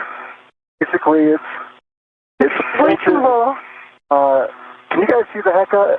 As you said, Ann, a picture's worth 1,000 words, but I can describe it. We have both of your HECAs. We're not quite close enough with your HECA, Neil, to make out the detail. We can see Sophie's pretty well. Okay. I think what I'm seeing is the SGANT body where she's trying to soft up. It seems like it's about 15 degrees angled away from the gimbal lock. The gimbal lock seems like it's in the right place. Like it is parallel with the boom. So that when you get to the SGANT, it angles off from it. Let me see if I can turn some. Yeah. I mean, what I observed from here is as if the antenna was too tall. Yeah, that's a great description, and we see the same thing on the helmet cam. We're talking about that. I wonder if it would help to position the forward side as well. Well, if I can get also the antenna moved purely. This is Mission Control Houston, 1 hour, 21 minutes into today's spacewalk. Anil Menon at the end of the station's robotic arm, along with Sophie Adenot of the European Space Agency. At the work site, you're looking in the foreground of the failed space-to-ground antenna that began to exhibit degraded performance last November with an inability for it to gimbal or track properly the tracking and data relay satellite system network for high-speed communications of data, voice, and video. It is stuck basically in what is called the birdbath position. In the background at the top of your screen is the operative SGANT 1, or the space-to-ground antenna number 1, that has taken over the lion's share of work. The space-to-ground 2 antenna is in the process of the early stages of its removal and replacement by a spare that currently resides on a stowage platform of spare parts on the P3 truss of the complex. And I'll hand you to...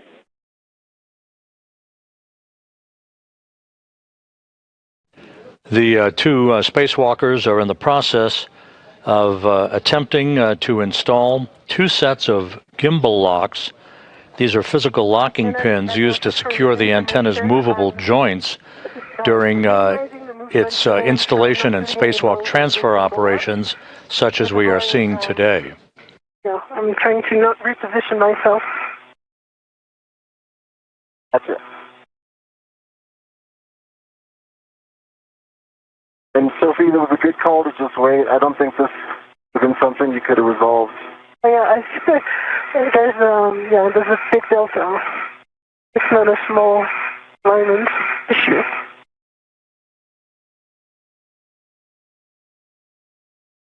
And Anil, we are at the Z1 backoff position. As you know, we're ready for the GCA to the bolt access position on your go. Your go for the bolt access. Okay, we are going to be bringing you body in, and we would like you to help keep your clearance from the SGANT antenna. Okay. Ready for body in, and I'll keep clearances primary. Starting motion in 3, 2, 1.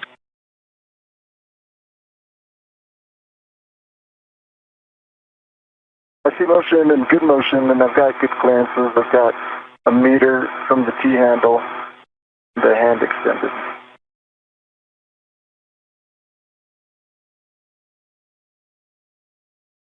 Good clearances.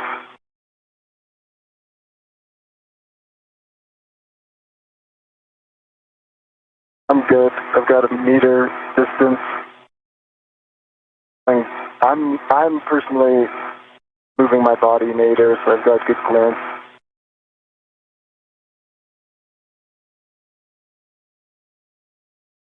I've got half a meter clearance, good line of sight.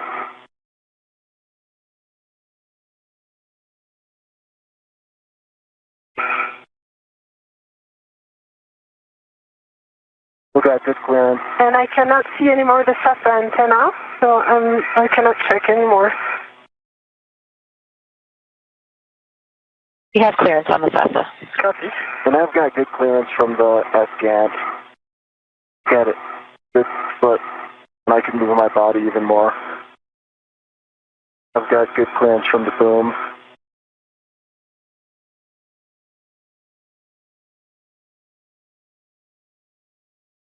Got a foot, I've got a lot of body travel I can put into this to create more space, plenty of room.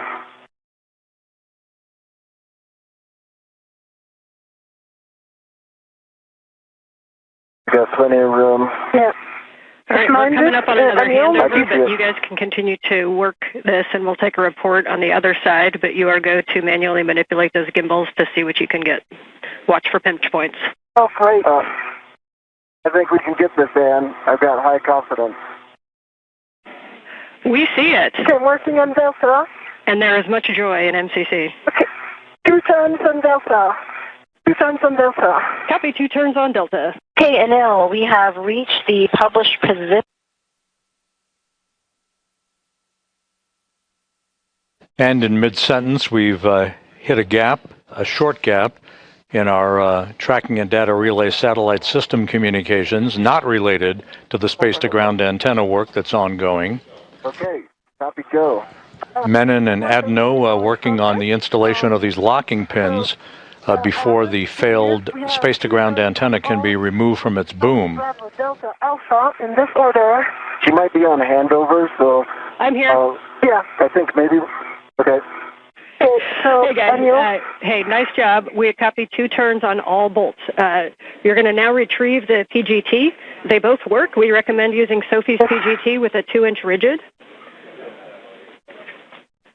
Sophie, so Anil, because I'm kind of stuck in the movement, I'm going to give it to you. Yep, I got then, it covered, Sophie. So what I suggest, I align the bolts and the PGT, and you brace and and put the motion in. So that I'm going to stabilize this on the bolt. Okay, I've got your PGT. Is it CALD? Yes. Okay. And just as a reminder, Bravo 1, clockwise 2, I think it's already set. Bravo 1. Clockwise 2 is set. I can see it. Yep. Okay, tell me which bolt. You start with Charlie, and I'm going to get you towards Charlie. Okay. All right, we like it. Bravo 1, clockwise 2. Understand Cal is complete. Bolt Charlie first.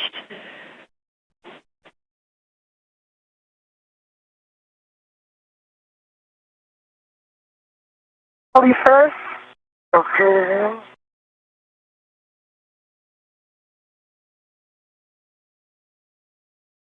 Okay, it's in.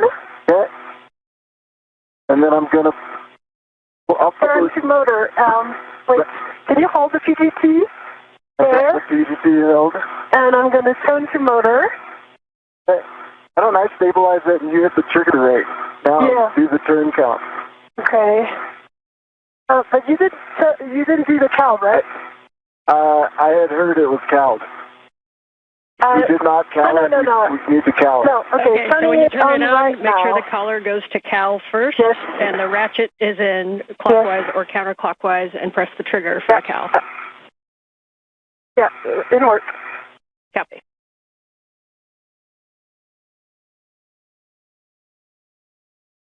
We'll CAL it and give it to you, Sophie. Copy. Okay. Good CAL, 41 volts. Copy. Copy. Verify settings. Bravo 1, clockwise 2. It worked. Bravo 1, clockwise 2 is Bravo 1, clockwise 2. Okay, and a reminder, make sure your ratchet's back in the motor. Ratchet is in motor, confirmed. Okay, you are go to drive Bolt Charlie. Okay, Anil, can you, do you have access to this PGT? For me, it's, I'm not in good position right now. I'm going to turn like this. That's the PGT. We have the LED test right now, so clockwise 2, sorry. The collar is out of Cal. Yeah, we are now in clockwise 2, Bravo 1, clockwise 2 confirmed. Okay, I'm pressing. Can you activate the trigger? I sure can. Are you going to do the count? Reminder that turns are very important, so if one of you can give us the count at the bolt.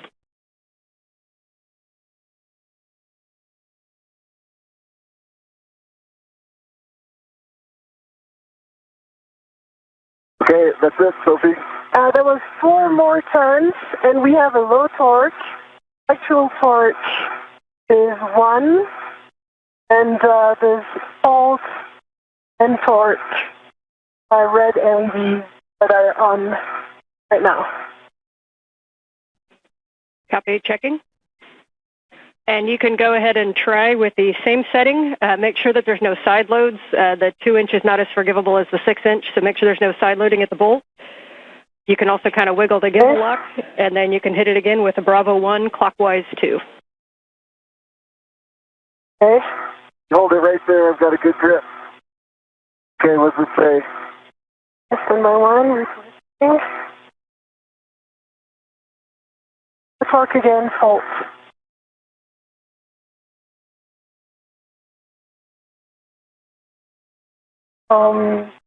There was initially I had 2 hand turns, and then we turned 4 turns, but 6 total, and low torque.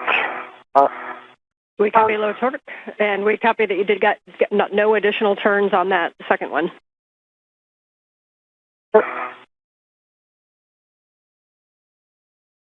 And if you want me to really get a hold of it and try a third time, I'll need a little bit of GCA. I can do it.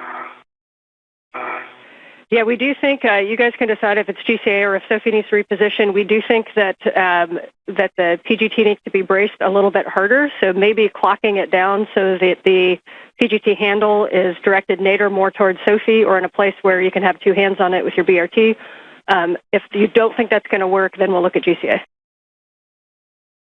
Okay, Sophie, you can help stabilize it, but it's just barely out of my reach to give it like really strong hold. Okay. So then I need to reposition. Oh, and it's going to take a while. Would it be easier for me to just GCA in? What do you think? Yeah, it's up to you. Do you think moving the handle to point down towards Sophie would do anything? Okay, just evaluate this. Okay, let me try. Right there. Get you set up. No, it's where your hand is, Sophie, again. should help. It should kick to the handle should kick to the right. So the side that you have your hand on, if you could get a strong hand there and manage that kick, that might help. I can help stabilize it. Yeah, it's also low torque. So no more turns. I tried it 3 times. Could it be a cal problem? But do you want us to recal just in case something went wrong? We do not think it's a cal problem. Standby 1. Okay.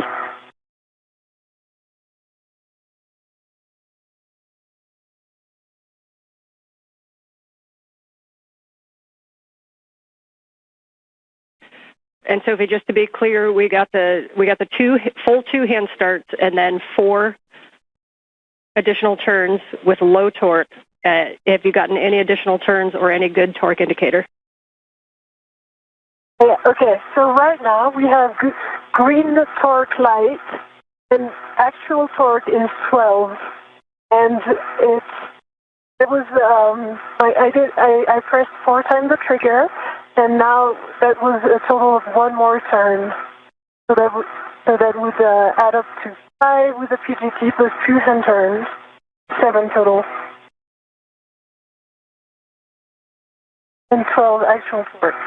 It subjectively looked good to me, and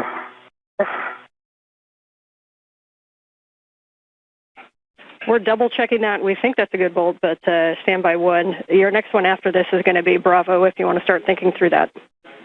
And with that, we have a good Bravo, bolt on Charlie. I can do. We're calling Charlie good bolt. You're going to Bravo, which is starboard aft. I can do this one. Okay, I'll let you work on that one. Okay, you count, okay? Yeah. Ready, starting it in 3, 2, 1.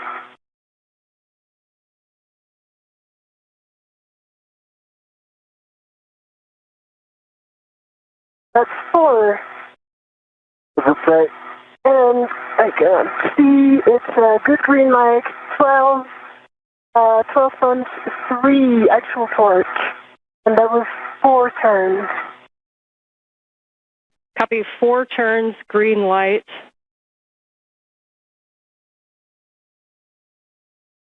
We're checking. Copy.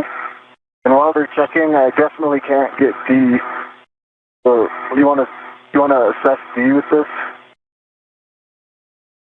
In work? All right, we're going to call that a good bolt. Yes, I heard you guys talking about Delta. You are go to drive Delta, Bravo 1, clockwise 2.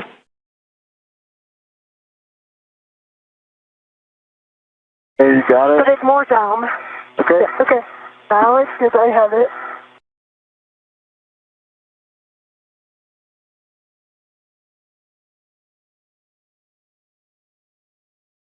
Okay. I can help you stabilize it right there. Okay, ready? I'm starting in 3, 2, 1, go.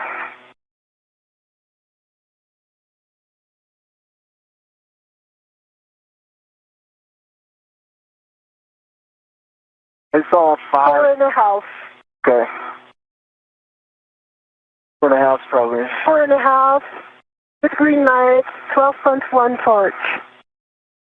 Copy, 4.5 turns, green light on bolt Delta.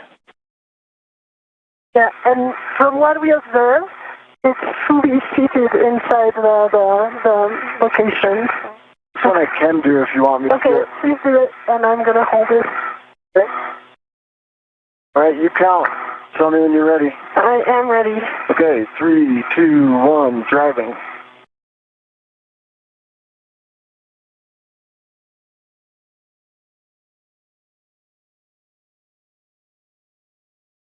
And 3/4 on this one, and I see good green line, 12.1 torque. Okay, 4 3/4, 12.1 torque, green light, and we'll hold there for a second. Just a reminder between bolts, do me a favor and wait for a go. We've got to do math down here. Copy. So let's, Anil, for us, while they are doing their math, let's stow the PGT and see what we can do for the rets on this one. I also see a loose ret coming right in front of you. Is that intentional? That's intentional because I didn't want to have some side loading. Okay. I have 2 loose rets. Okay.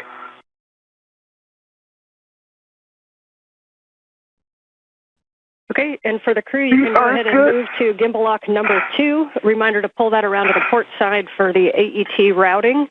Yes. And you can get that one. You can manually start all 8 bolts in any order, manually start 2 turns on gimbal lock 2 while we work to confirm the config of gimbal lock 1.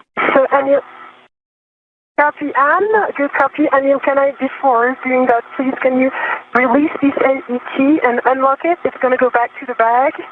That's right, sorry, the ret. The ret number 22 that you see right here. This one that is shaking. Okay. Yeah, this one, because this one is one from the bag, and I am actively rerouted to the other side of the AT, so we are good. Okay, this red's off. It's coming towards you, okay? Copy. You want to guide it so it doesn't get snagged? I'm going to release my BRT, reposition to the forward side. Okay. What would you like me to do with this ret here? Let me get in position, and then I would like you to turn it back to the bag. It should be going directly to the bag. It belongs to the bag. Okay.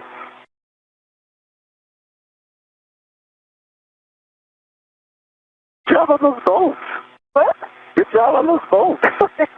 It didn't start well, but yeah. If I could speak French, I'd say straight in. All right. So let us observe what the bag is. Can you? Okay. It's on your camera. Yeah, I see that. Okay. I can actually fix this. There we go. There we go. That's good.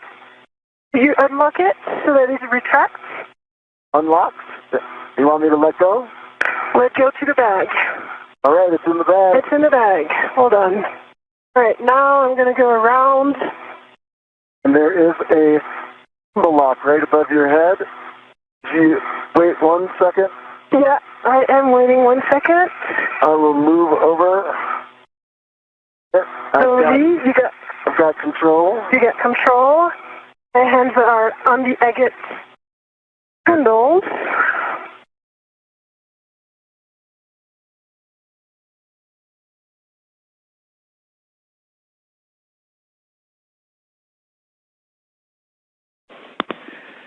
All right, nice work on that, you guys. Much rejoicing after the move of the gimbals and getting that lock number 1 on. We see you working number 2. And again, just a hand start on each one of those bolts in any order. Copy. I'm working on my BRT for now on the forward one. This is Mission Control Houston. And just do me a favor. 1 hour, 42 minutes into today's spacewalk. Get into them. That'll help us. As you watch the work of Anil Menon and Sophie Adenot outside of the International Space Station, Menon, his feet planted at the end of the station's robotic arm, wearing the suit bearing the red stripes. Adenot is in the unmarked suit. They have completed the installation of the first quartet of gimbal lock bolts. These are physical locking pins to make sure that the space-to-ground antenna, the failed antenna, does not inadvertently rotate out of their maneuverability capability. during the transfer to a temporary parking place and then to a stowage platform on the P3 truss of the International Space Station. The same will be the case for the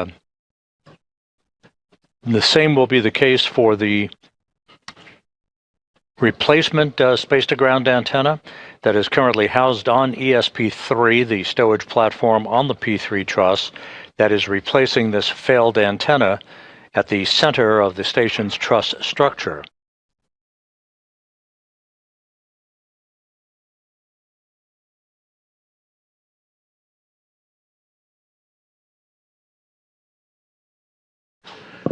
The crew is continuing to work just about on the timeline.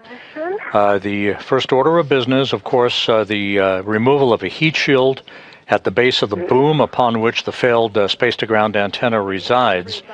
Now the installation of these locking pins to restrain any movement by the space-to-ground antenna dish during its transfer to its stowage location. This will be followed by the removal of the antenna itself and Anil Menon carrying the antenna at the end of the robotic arm to to the external stowage platform number 3 on the port side of the International Space Station. The station and its crew members are currently traveling 260 miles above the Earth, moving from northwest to southeast, about to move directly over the Cabo Verde Islands. So that's 2.5 turns on Gulf. 2.5 turns on Bolt Gulf. 2 turns on this one. Sophie, which one's this? Foxtrot. Let's go, Anil, Matt, to Echo and Hotel. Second for to the hotel? top one, yes, affirm. It works. She's directing me. We haven't put the turns in yet. Yep, and Anil, I see you on Echo. And Sophie, I see you on Hotel. Yeah. 3 turns on the Hotel. 3 turns on this one. Yeah. Okay, understand. 3 turns on each. Please stop at 2 turns on the hand start bolts. But we got 3 turns on Echo, 3 turns on Hotel. And now you work on Kilo, Anil, and I work on the mic. Yes. Yep, and we can see Mike and we can see Kilo. Okay, that's 2 turns in the house on Mike. 2 turns on Mike. No, 2.5. Turns on this one. 2 turns on Kilo, 2.5 on Mike. Yes, now working on Juliet and Lima. 2 turns in the house on Lima. 2.5 turns on Lima. And a reminder, we want about 2 turns. And go ahead, Anil. Yes. 2 turns on this last. Juliet. Thank you. Glad you got them memorized. I can't see them. I can see them. And Fox, did we get Foxtrot? That's the one that's closer to Anil. Oh, And language track in 2 turns. We can go for the PGT. Yes. Let's go with yours, Anil. Hey, get my PGT now. It's already cowed. Okay, It has 41 volts. We think Sophie's PGT with a 2-inch rigid might be easier. You're welcome to use either. The first bolt is Bolt Foxtrot. That is the one that is, yep, Sophie can see it right there. It's closest to you, Anil. It's one of the bolts that goes to the SGANT, so it's the lower one on your right. Okay, I'm going to guide Anil on the bolts. I have good view, and I'm aligning these. It might be right about yours being easier just because... The 2 spacewalkers are working in tandem to complete the installation of these gimbal lock bolts. These are physical locking pins used to secure the antenna's movable joints during its transport. In this case, it's transferred to a stowage location once it is removed from the boom. This is the failed space-to-ground antenna that the 2 spacewalkers are working on at the moment.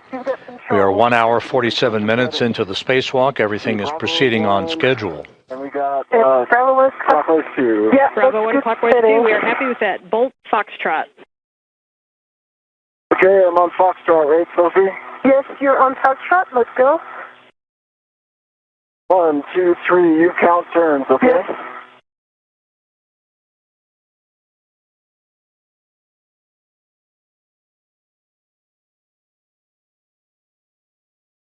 We're in a house, and I see that Bolt is fully inside fully seated inside. And I got low torque, 10.8. Low torque, 10.8.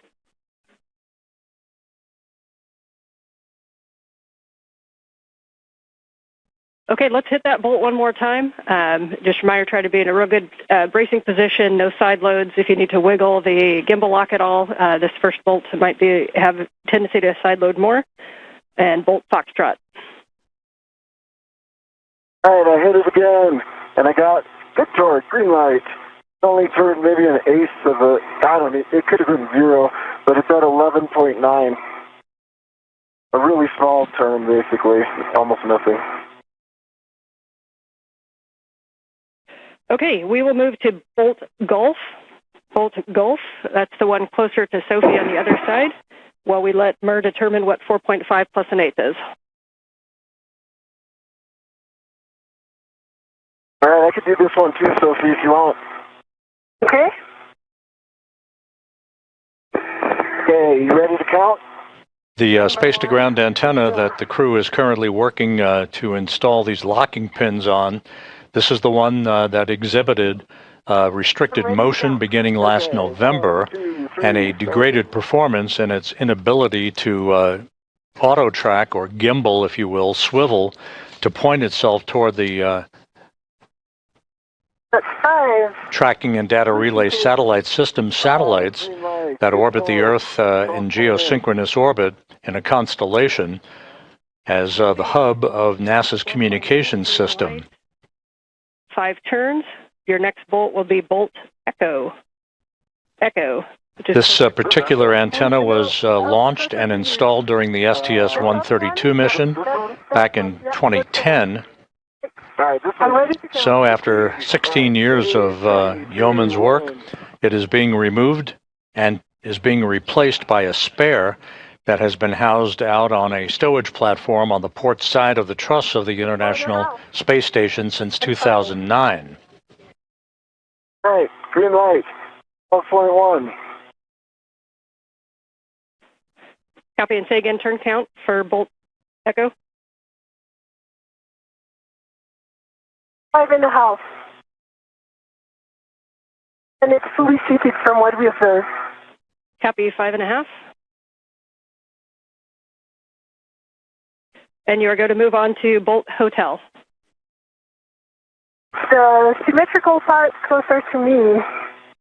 Okay, is it this one? A-firm. That's A-firm, and I'm ready to start counting. All right, ready? 3, 2, 1, starting.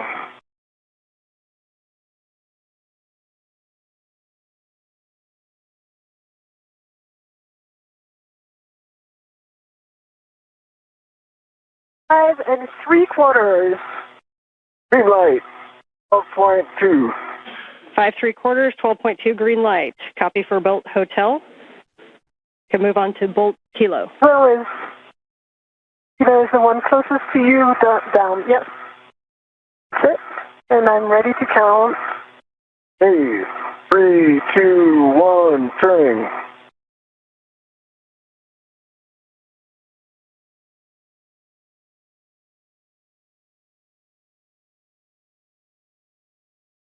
Four and 3/4. Green light, 11.8. Copy, 4 3/4, 11.8 green light for Kilo. Next will be Mike, but stand by one while we check that. Mike. Okay. I can't see that, but if you can put this and on. We'll keep going Yeah, to Bolt Mike over by Is it Sophie. this? Nope. Is it this one, sir? no, it's this one. Okay, let me just, I'm extending my ability position. Oh, yeah. Yep, you're in. Let's go. Okay, ready? I'm going to try not to side load this. 1, 2, 3, starting.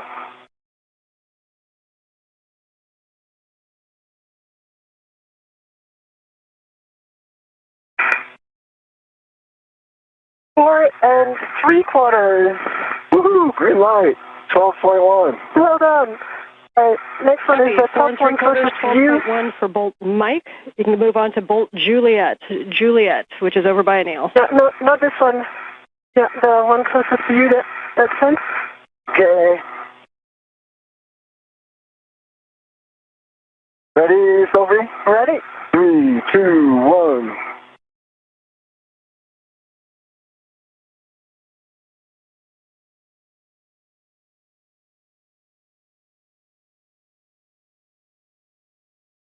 Four point 8 turns. Low torque, 9.5, but I would like my hand slipped a little bit. If you're okay, I'll hit it again. Yeah, and I see it's fully seated. Yes, we agree with the plan to hit it again, please. Hey, ready, Sophie? I am. All right, we got good torque, green light, 12.2, no turns. We copy no additional turns with a green light. You can go on to Bolt Lima. Bolt Lima, final bolt. The one I'm pointing with my finger here. Only I could see your finger. Okay, I'm getting. Okay. Okay, you're in. Ready? All right. Ready? Yep. 1, 2, 3.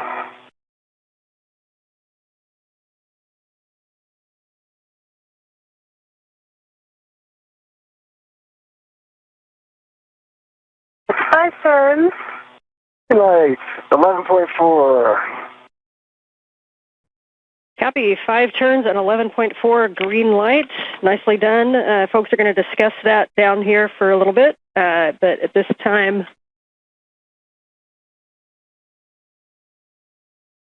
It's 11.9. I might have said 4. My old age.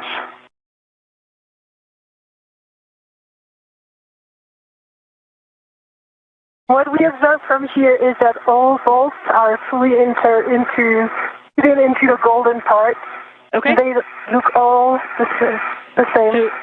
So Sophie, at this time, first you guys can stow the PGT, and then we're going to, I have a task for each of you. Anil, we'd like you to do a wiggle test and take a look at the gimbals, and you kind of got to move it before. Let us know if it moves at all. Sophie, once you stow your PGT, you can remove the AET from the gimbal locks, and you'll be stowing that on the starboard aft agate handrail. Copy. And that gimbal is rock solid. That's a great report. There was much joy. Approaching the 2-hour mark in today's spacewalk, Anil Menon, you see him, his feet planted in a portable foot restraint at the end of the Canadarm2 robotic arm, declaring success as he and Sophie Adenot have driven a total of 12 bolts, these gimbal lock bolts, these locking pins in place to secure the failed space-to-ground antenna from any inadvertent motion after it is removed from its boom on the Z1 truss and transported to a stowage location. Copy that. Oh, no, first is the AET. The AET. Yeah. And what? And these can be done in any order from here. So if Anil, you want to start NZGLs while Sophie works the AET and the MUT, that's fine. Just let me know what words you'd like. I think that's a great idea. Why don't I start on the forward NZGL? Okay, great. NZGL does not matter. In order doesn't matter. Just a reminder to avoid pulling and tugging on the SGANT cables, but you might want to wiggle the back shell a little bit to remove side loads. So you can remove the cap from the dummy connector. Let me know if you're at J6 or J1. I'm at I'm working on J1. I think the cap is technically J6, right? Yeah, correction, sorry. J6 or J7 are the two good dummy connectors, so understand you're working J6. That's correct. I've got a vet to it, and I want to take it out now. Sounds good. And once you have that dummy connector removed, then you can demate the SGANT forward cable from the boom. That's a P4 from the J1. Okay. I've demated the dummy connector, and I'm working on the forward cable.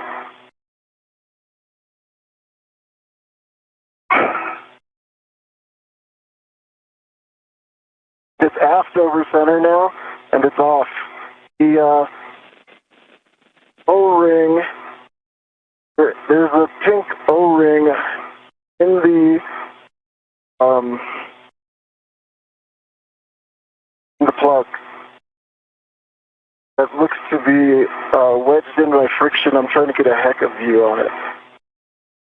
Otherwise, okay, I understand you're looking at the dummy connector O-ring? No, the dummy connector's off.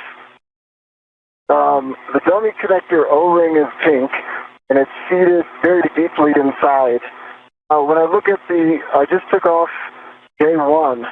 When I look at the receptacle for J1, the plug seems fine. If you look at the plug here in the HECA, that there is a pink ring that looks like the same O-ring that should be deep in there, but it's come up. So it's half in, half out. It's friction fit in there now. Can you see it in the HECA? I feel like I could probably push it in with the right tool, or I could ret to it and take it out. Okay, we are discussing. We don't have a great view of it. Can you see it? Okay, I can get you a good view. Let's see. Okay. If you can give me a progressive taxi to the J1. Yeah, J1 is just on the left side of your helmet cam right now. So if you look to your right or twist to your left a little bit. Yep. And now it's behind the cable. If you can move that cable out of the way, we'll be able to see it. Yeah, you just want to know if that O-ring is... Can I help, or am I go to go retrieve the metal segment? Hey, go retrieve the metal segment. This is a analysis thing. And Anil, we can't quite see it because of the shadowing. Can you confirm, is the whole thing offset but symmetrical, or is it angled inside of that connector? It's angled inside. Gosh, I wish I could get you a good view. It's like my helmet's right there. All right, I will just describe it. Oh, I'll be quiet. Let me know if you need more words. We like that. Thank you. We like your voice too, but we appreciate the time to think.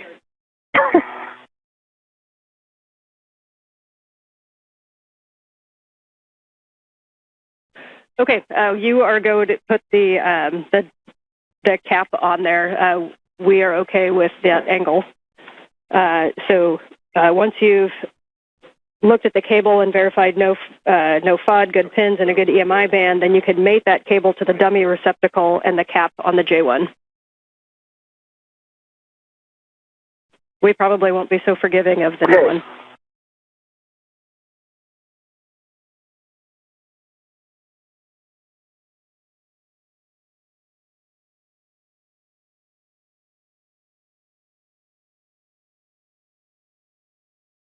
And I think there may have been a miscommunication. The J1 receptacle side, doesn't it stay on the boom?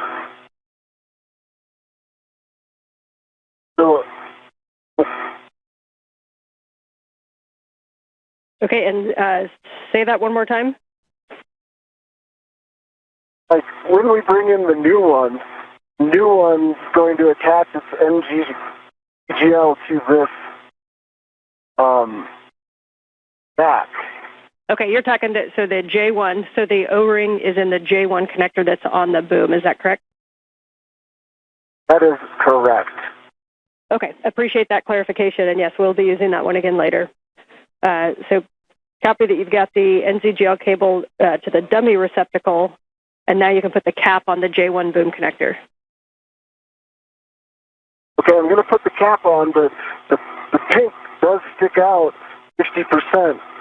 Like that O-ring sticks out 50% from there, so I can try to flatten it in by putting on the dummy connector, if that makes sense.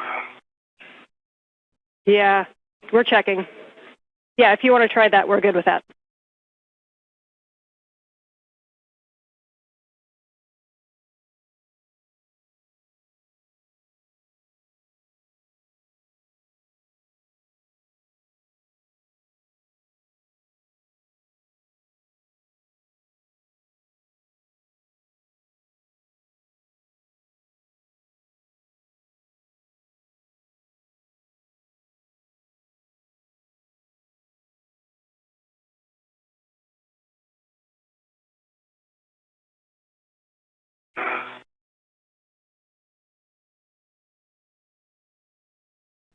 This is Mission Control Houston, 2 hours, 3 minutes into today's spacewalk by Anil Menon and Sophie Adenot, the 282nd spacewalk in support of space station assembly, maintenance, and upgrades. The crew well into the work to remove a failed space-to-ground antenna from its location at the middle of the backbone or the truss of the International Space Station on the Z1 truss. They have installed a series of locking pins, or gimbal locks as they are called. The next order of business will be the actual releasing of 4 bolts holding the failed space-to-ground antenna in place on a boom on the Z1 truss. Copy.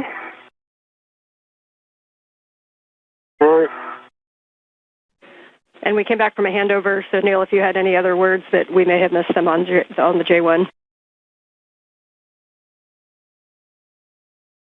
I said I don't know if you caught it, but if we put in the plug, it's gonna be hard to get the.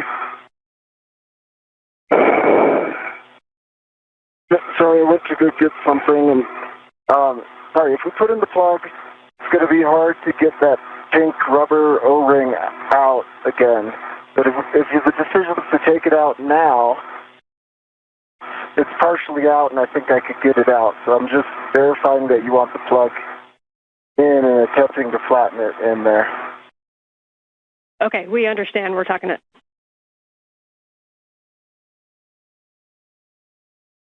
Okay, Anil, I think we can work together on this install.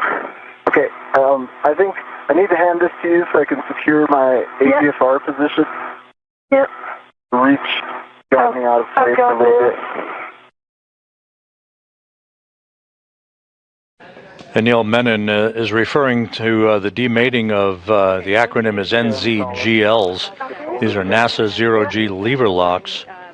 The lever-actuated electrical and data connectors that have provided the electrical and telemetry capability for the failed space-to-ground antenna. Side loading of this thread from the bag. Okay, you want me to put the scoop on? Yeah. Okay. And I'm releasing the side loading with my hands on the red. Almost there. Yes. Okay. You're in. Son, do you want me to lock it? Yes, please. Space station currently flying 260 miles just south of South Africa. And I see it locked. Is it locked? Is it itself? It is locked. Okay. Yep. And so, just we recommend keeping the ball stack loose. So I can. Yes. So the ball stack is loose. The first drawers on the scoop are locked. The ECOM 1 and 2 are locked, black and black, and the second nut is jaws open and unlocked. So for me, it's good config. I can release the red from the bag. Do you concur? Yep, we concur that that's a good config, and you can release that red. If you want to put the O-ring on that red, Anil, you can. Otherwise, we'll remove it and put it in a trash bag. Oh, yeah. Put it on that rat, Sophie, so give me that rat. Yeah. I can try to get it if... Got it? Okay. This is it. My orientation. Yeah. Second hand. And hey, for the crew real quick, if you could just hang on to that O-ring, we may be using it again. So just keep it in an accessible position, please. You can just put on a ret back to a workstation if that works.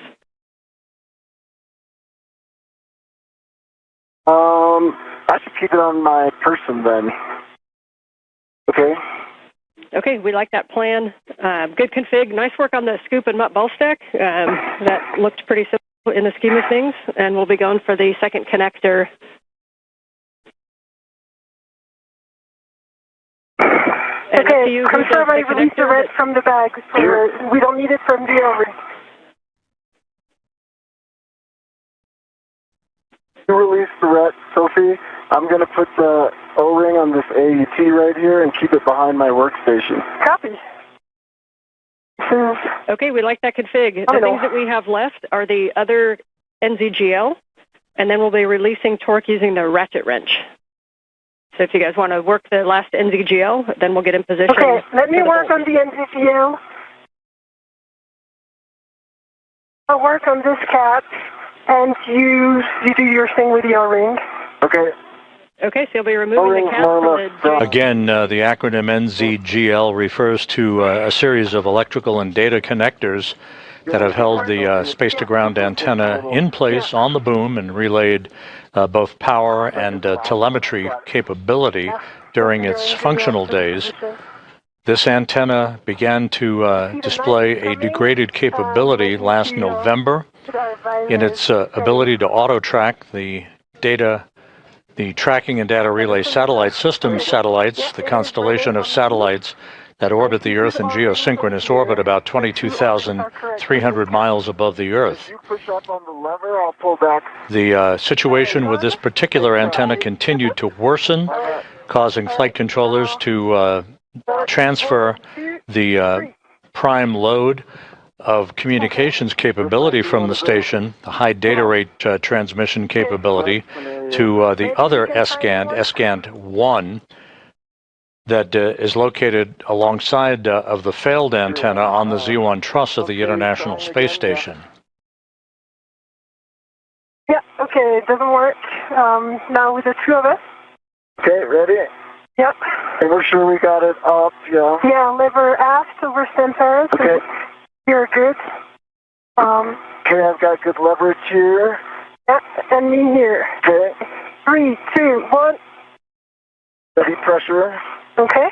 I think this is a RET scenario. It is a RET scenario. Right, and you can wiggle the back shell, making sure there's no side loadings on there. And then reminder, if the sun comes up, you can keep it shaded, might help too. Oh. Okay. Now let me go in front of it. Okay. And put some shadow. It is. Okay, if I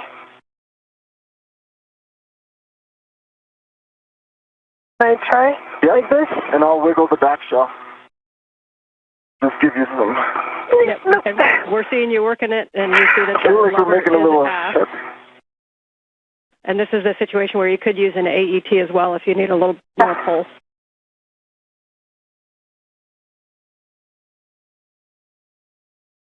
I think we, why don't you put the large trick on the backside and see if you can... Try? Yeah, see if you can push out. So, would you take the large trick of my... Yeah, you can bring that large hook and I'll do it. Okay. It is? There. Got it. Yep. I have it. You got it? And then it'll go like this. Yeah, and still some shadow.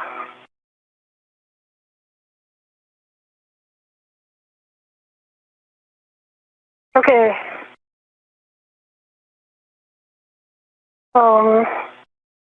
Maybe we can also put an AET around. Pull? And pull. Yeah. Okay.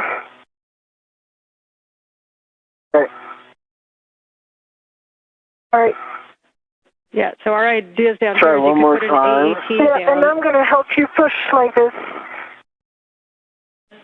Oh, 1, 2, 3. Stand by 1. Okay. Stop doing that. Yep. Just want to be sure I'm not doing something stupid with my gloves. We're good. Gloves nominal. I see it moved from 1 millimeter on this side. Okay. Did you see it move as well on your side? Not significantly, no. Oh, okay. Oh? Like, if the blue line doesn't match perfectly, so I think yeah, that's normal. The blue line never matches when it's mated. Okay. As you guys are working this, our thoughts down here is there's some keying in there that it could be caught on. So a couple options are to tap it with the hook, just kind of dislodge that. You can also use an AET to wrap around and pull it.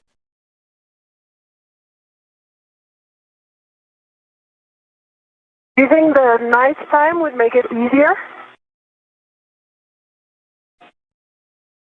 Well, if we haven't gotten in 2 minutes, we will find out. Okay. Okay, so I don't have a red. Yeah, I do have this red. Okay, I'm going to use the AET from my mini workstation. Yeah, we do think the AET is going to be maybe a good option to try. Wrap around and pull it. Copy.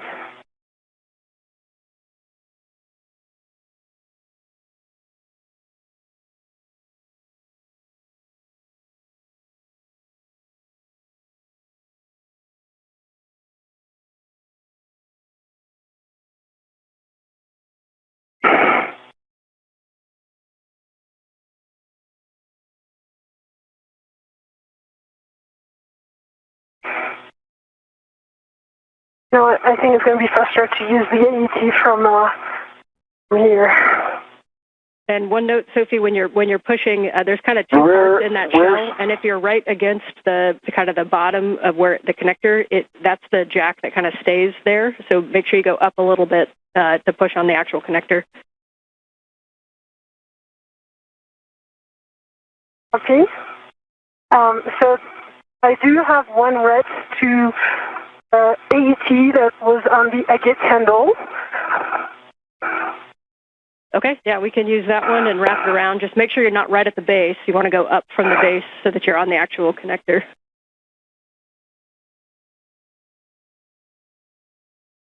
This is Mission Control Houston. Once again, the conversation between spacecraft communicator Ann McClain and Sophie Adenot, as well as Anil Menon, referring to the current tasks of demating a series of electrical connectors that have held the space-to-ground antenna in place on its boom on the Z1 truss of the International Space Station.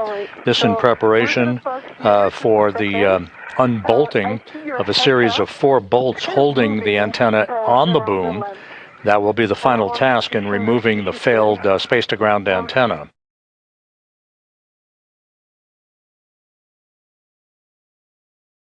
All right, Houston, do you see Anil's Heka? We do see the Heka. We see a green light, but we don't see his video right now. Got a little bit of play in it. No, I mean, look in my Heka, the Heka view. I'm going to show Anil's helmet. And Okay, there's some play here. Okay. And we'll talk about that if you want to keep working the connector. And it's kind of significantly going to the right. They're going to look into it. Let's tackle this, and then Ann, please give me a reminder to put the plug back into the J1 place. I have not done that yet. It's on my person. Copy. We will remind you of that.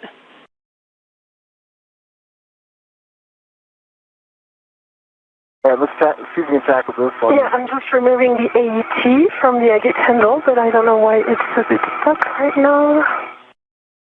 All right, while you do that, I'll put this plug in. All right, the plug's in.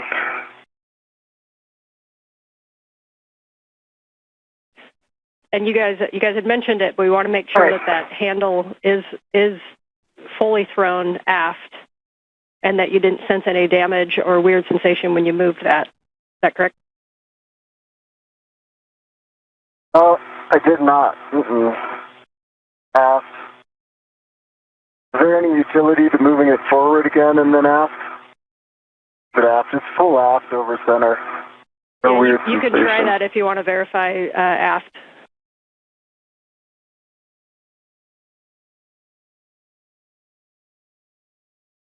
Okay, you have one AT, and this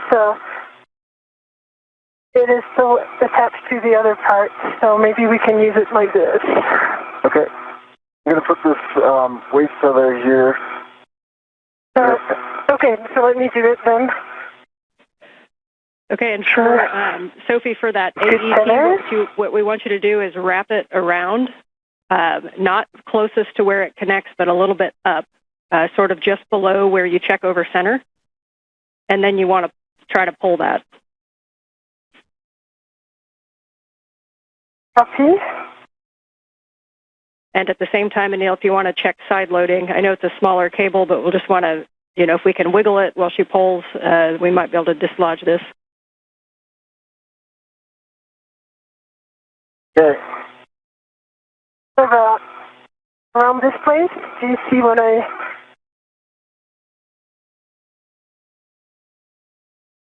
Okay. I'm in good position. 3, 2, 1. 3, 2, 1.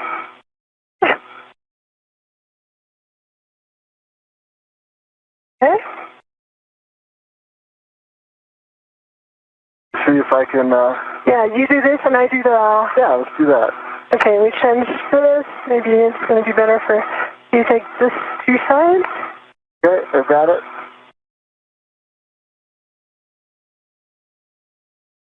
Take this. You wanted me to get both sides, I see. Happy medium, but yeah, you take if you want to go back down just a little bit. Look at this. What? Okay, I see. Yeah. I think we need to unlock it from the agate handle there. Yeah, if it makes it easier for you. Yeah. It is read to me, so we are good. All right, and Sophie, for the positioning of the AET, if you put it kind of right over the linkage, then that's going to be a good position. Right over the linkage. Okay. You agree this is right over the linkage? So close to the blue lines? That makes sense. Yep, we think that's a good position where you're at. Okay, you ready? Yeah, I was just like at the limit of my APFR. Okay. 1, 2, 3. Yep. I would need a GCA to get like my legs into this. You're still able to pull some force, and me too. I can put about like, I don't know, I feel like that was maybe like 20 foot-pounds. Yeah. Okay, let me go in another body position, like this, it's called the AET. Okay. And then we'll try this. All right, Anil, if you need a GCA to get it better into position, you can work with M1 to get yourself into a better leverage position if needed.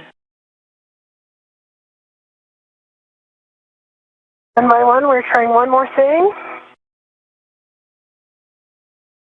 Okay, I'm going to push against this and pull like this. 1, 2, 3.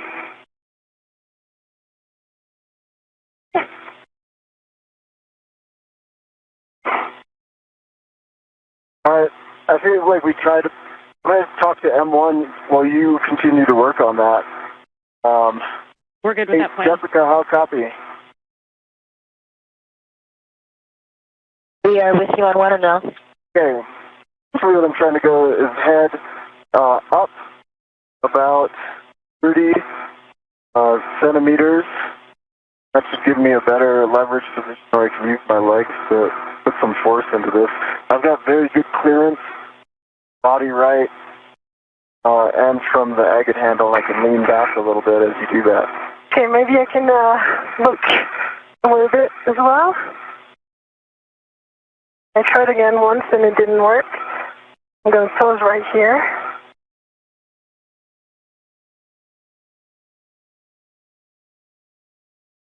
We copy, Anil. Head up 30 centimeters. We're evaluating.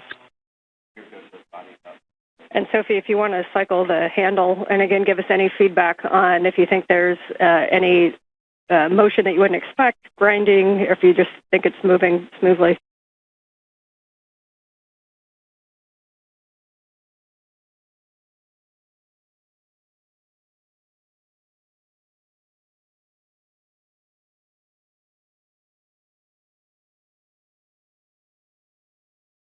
I don't brakes are off.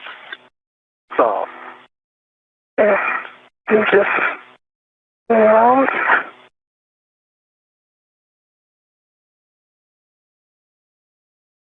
This is Mission Control Houston, 2 hours, 23 minutes into today's spacewalk.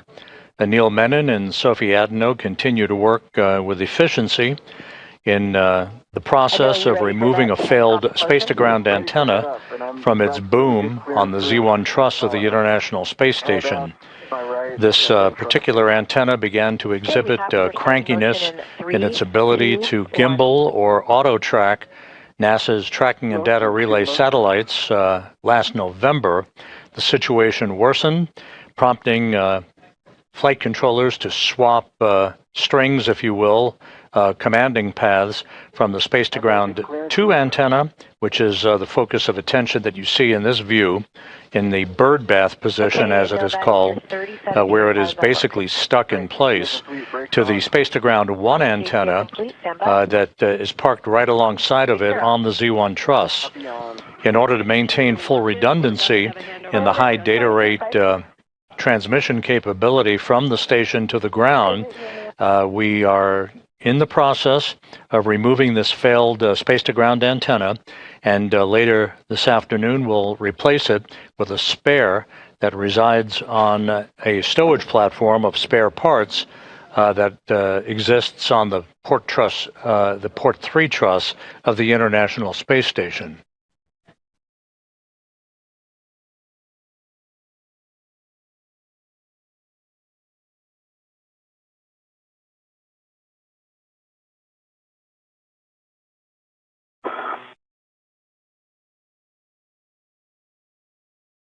Okay, I'm going to do the pry technique as well as you pull. Okay.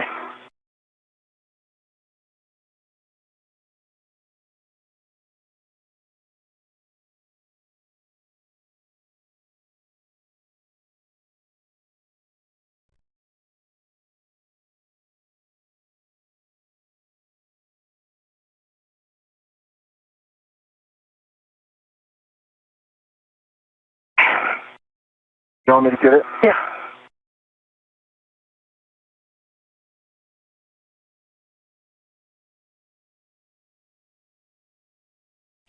One thought for the AET, if you hook it back to itself on the D-ring so that instead of two free ends, you form a loop, and then you can put your hand inside of that loop and you may be able to get more leverage on it. Great idea. I think I put, by the way, I think I put maybe like 40, 50 foot-pounds into it with no joy. And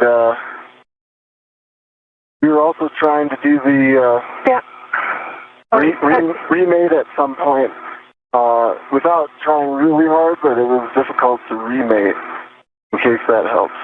Okay, we understand difficulty to remate. You can also tap like you would a sticky jar on your counter. You can kind of tap with a ret around the circumference of it. We're obviously still talking some options, but you guys are good to just continue working it. Okay. Okay, 1, 2, 3. Yeah, we did it. Yes. Yay! You just got a whole round of applause. Nice job, you guys. All right, then let's move on. You can now make that cable to the dummy receptacle. Copy. I'm just going to reinstall the AET because it's the one from the Agate handle. Copy, thanks. That was probably 100 foot-pounds. That's FYI, that was probably like 100 foot-pounds. You heard applause here in Mission Control and the response by spacecraft communicator Ann McLean with all of the electrical cables having now been demated from the failed space-to-ground antenna. No FOD, through the EMI. Okay, and we're mostly concerned with the boom side where we'll be putting the cables on. So you're looking at J2. Yeah, that one. J2's good, holes, pins, no FOD. There is no rubber O-ring in there like there was the other one.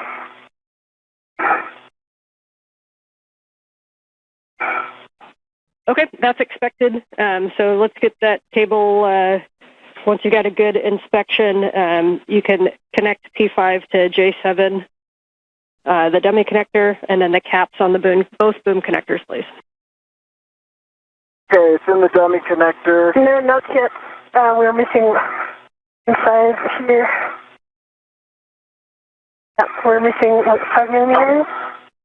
And is it okay if we leave it on the dummy connector with, like, maybe 5 millimeter gap? Once these caps are placed on the gap. dummy connectors for these electrical cables, Menon and Adenot then will begin the work to release the torque on the 4 bolts that are actually holding the space-to-ground antenna onto its boom. They'll go in slow, deliberate fashion to release the bolts, approximately 8 turns per bolt. Yep, so there's a And that will fully release the space-to-ground antenna. Menon will haul that antenna over to a temporary parking place and ultimately onto external stowage platform number 3, where the replacement antenna, the spare, currently resides. Enough for the Astros? What's that? How many curveballs was that today? Enough. Okay, the cap is installed, and I release my ret. And so, here's another one. I've got a free piece of fraud right here. It is the, it's the, quarter turn fastener. It's in my hand. Okay, understand the quarter turn fastener is in your hand. Here. I have my trash bag right here. Okay. Let's take it and put it in. All right, going in. Gonna do this one carefully. Yep. Okay. Okay, and yes, we can put that in a trash bag, and whenever you want to, you can also put that O-ring that you had before into a trash bag, and just beware of any sharp edges around where that broke off from. Good. I think the O-ring is enjoying some mice on the AET of Anil. Yeah. I'm not sure it's worth putting into the trash bag. Yeah, I'll leave it on my AET. Yeah. Okay, 4 quarter turn fasteners. 4 quarter turn fasteners are on. Okay, 4 quarter turn fasteners, and then we just need verification that the cap is on the J1 boom connector. Cap is on J1 boom. Yes. Okay, I understand that's a good config for the cables. The next thing we're going to do is to release the torque on the SGANT bolt using the ratchet wrench. Okay, I'll get in position with my DRT on handrail 4. Ratchet wrench is in my hand. Excellent. Reminder on the ratchet wrench and these bolts, you can go in any order to release the torque. We'll go in order to fully release, but you can release the torque less than 1 turn in any order, and this is where we want a slow ramp up of the torque. We don't want any impulses into it, so we need you to be like a nice human PGT and just slowly ramp up your torque to what you need to release the the bolt. We're going 1 turn? Less than 1 turn, so as soon as the bolt moves, you'll be good. Okay. And just call out, you can either give me forward, aft, port, starboard, or 1, 2, 3, 4 as you do each one. Any order. I'm starting on the aft. Sophie, watch your hand. Yep, on my 1.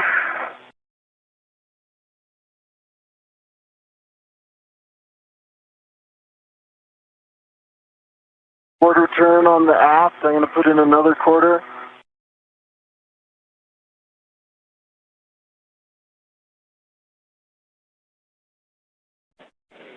Copy.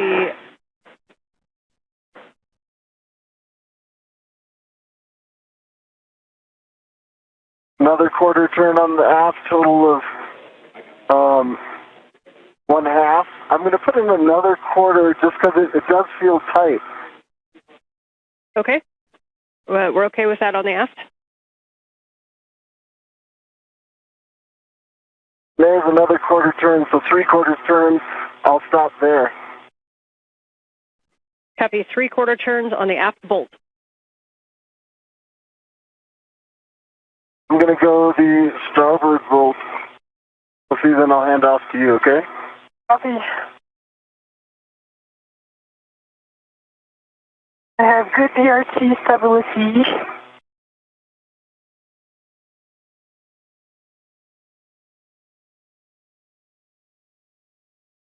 Sophie, I'm going to take the palm wheel off, interfering. Okay. Need help? I think I can do that. I've read it to it. Coming off.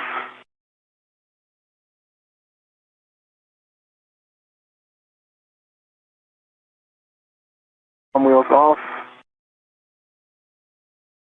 And for Anne, I just confirmed that I have no more tether on any of the SGANT side. I'm only tethered to the boom.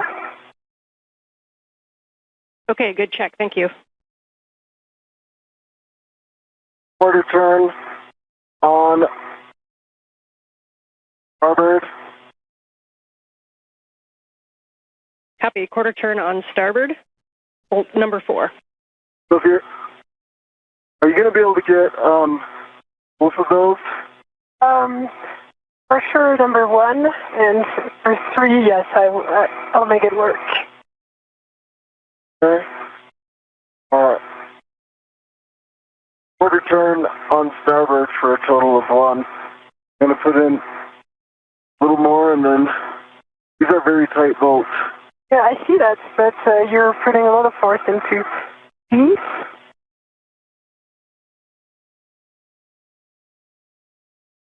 Okay, I'm going to hand this off to you. Got it? Question for you. If I'm going to get that bolt 2, yeah. I'm going to need to take out the GCA. Do you want to do both of those bolts, or do you want me to start talking to Jessica now? Bolt 3, sorry. Yeah, both 3. I think I'm going to be in good position to try. Okay, I'll stay here. Yeah.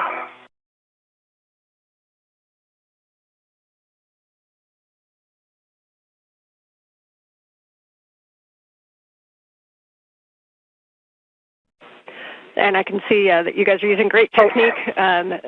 Just wanted to really make sure on all these bolts that the socket is fully engaged on the bolt head. You guys are doing it right, but just want you guys, asking you guys to do an extra check, because these are the only bolts we have. I love the extra advice, Anne. Keep it coming. It's unexpectedly easy to do. It could have switched its rotation on the head, perhaps. Like it might be in ratchet off. Might want to just double check that you're ratcheting. Yeah.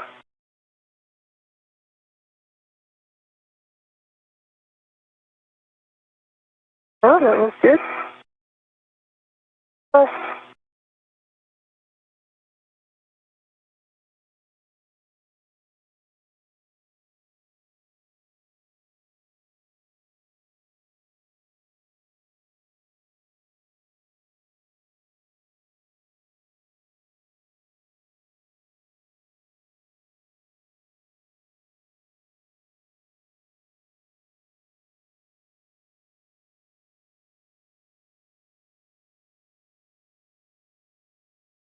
And just pull it towards me for lefty-loosey.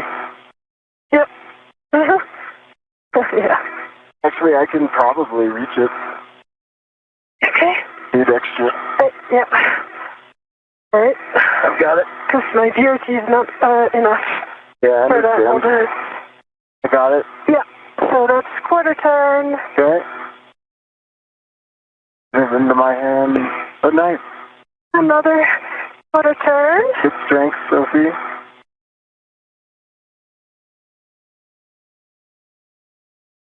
Okay, we're tracking the half turn. Yeah. And another quarter turn, so that was 3/4 turn on bolt 1. Copy. 3/4 on bolt 1. The 1.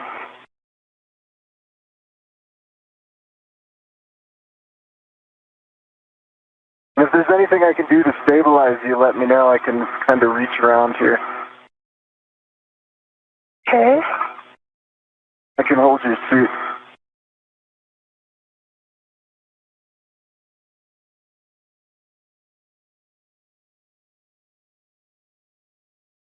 All right.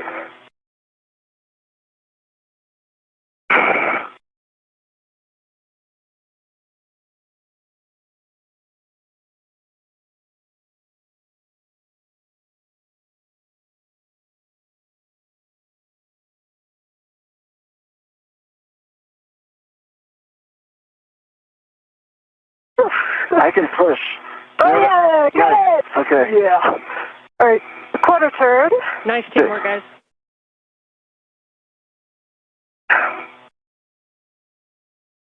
Second quarter turn. Third. And one more. That's just a little one turn. Okay, nice job. I've got... Boy, that was a huge torque. That controls the ratchet wrench. I'm putting it back. Copy. Okay, you guys can stow that ratchet wrench in the crew lock bag. And I'm going to have you set up to do the bolts, but we're discussing some things down here. So just going to get set up to do these bolts. And reminder, we're going to release 3 bolts, and then we're going to get set up to fly this. So bolt 1 is going to be the last bolt. That's the port bolt. But for right now, you can retrieve EV1's PGT. And Anil, you can RET to the SGANT tether point. And once Sophie has Anil's PGT and you're RETted, we're just going to hold here for a sec while we're talking. Copy.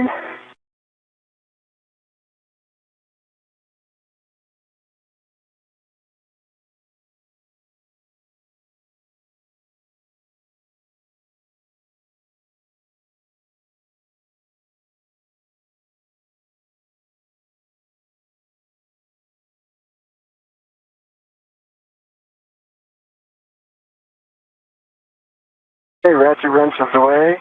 I heard RET to the tether point. I'm putting a RET down, Sophie.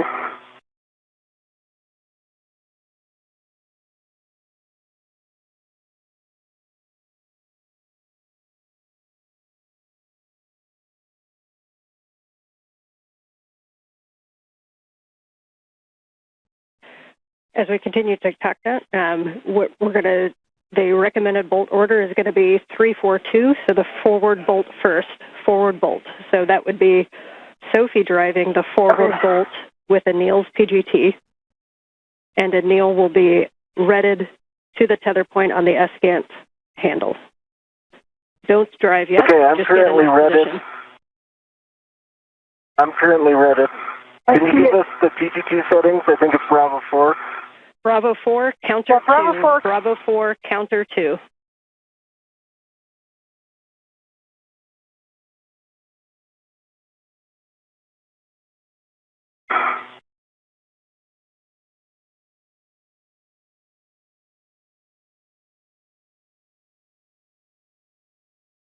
I've got a good body position for bolt number 3.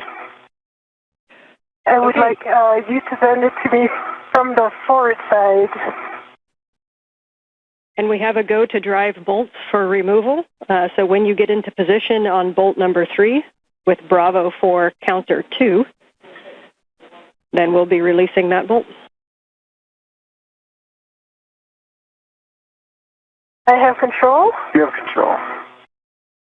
You prepare the settings? Yes, Bravo 4, counterclockwise 2 set. Copy.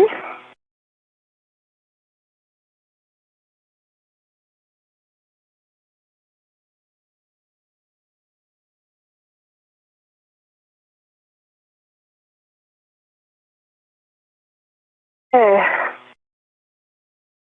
This is Mission Control Houston, 2 hours, 42 minutes into today's spacewalk.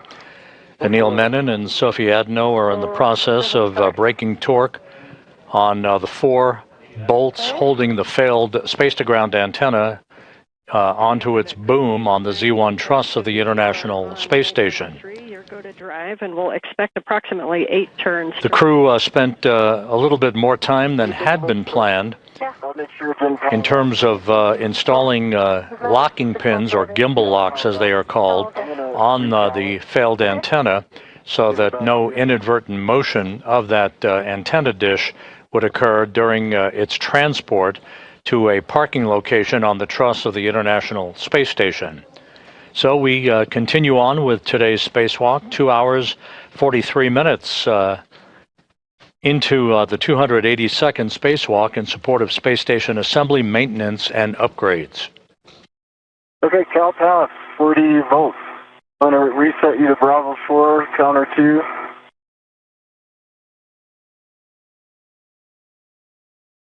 You're on Bravo 4, counterclockwise 2, and I'm passing it back to you. Yep. And I want to just restarting again my PRT. After with it. Enjoy, I see you on the boat. Yeah. I'll help stabilize it here. I'm trying with it. Okay, I'll help you. Okay, there was 2 turns. Oh, and it's overcharged. Okay.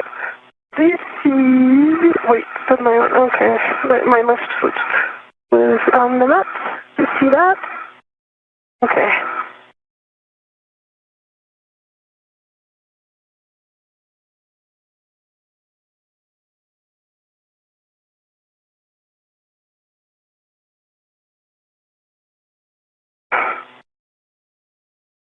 Just confirm it's still on Bravo 4, counterclockwise 2. I'm here, I cannot see. I can see it from here. Okay. Yep. There you go.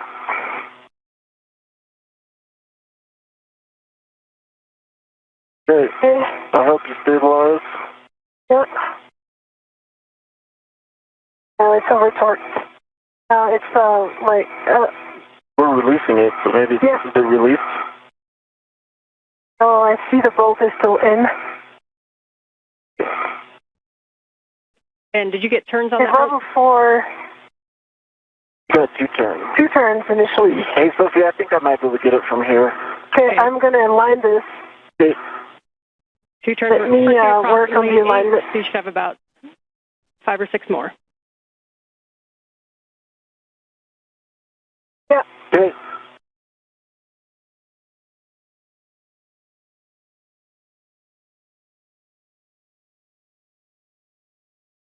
It's not overcoming the torque. Copy that the PGT is not overcoming the torque. Yeah. And we are definitely on counterclockwise 2. Okay, we are going to need to grab the ratchet wrench again and try to release that torque. Copy. Copy.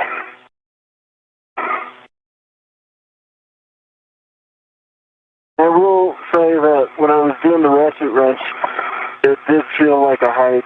Yeah, very high. Like it felt like kind of a more 50 than 20. Even at the 3/4 turn. Yeah.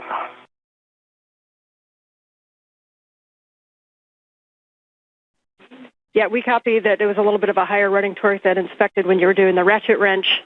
Sounds like a little bit of a sticky bolt. We can hit it with the ratchet wrench again. And it may not work with the other bolts still connected, but you might need to do a little bit of a wiggle on the SGANT as we release the bolts if there's any side loading. Okay. I'm getting in position for the ratchet wrench. The other option is to go to a different bolt to release and then come back to this one. All right, we are on this one, so let's do this one, let's see how it goes, and then let's move on. Okay, we like that plan. Yeah, that's a lot of torque. I felt that. I'm going to pull towards me, and then I'll push it towards you, and you finish that. And you're going to use the ratchet wrench until you feel the bolt kind of loosen up, and then we can go back to the PGT.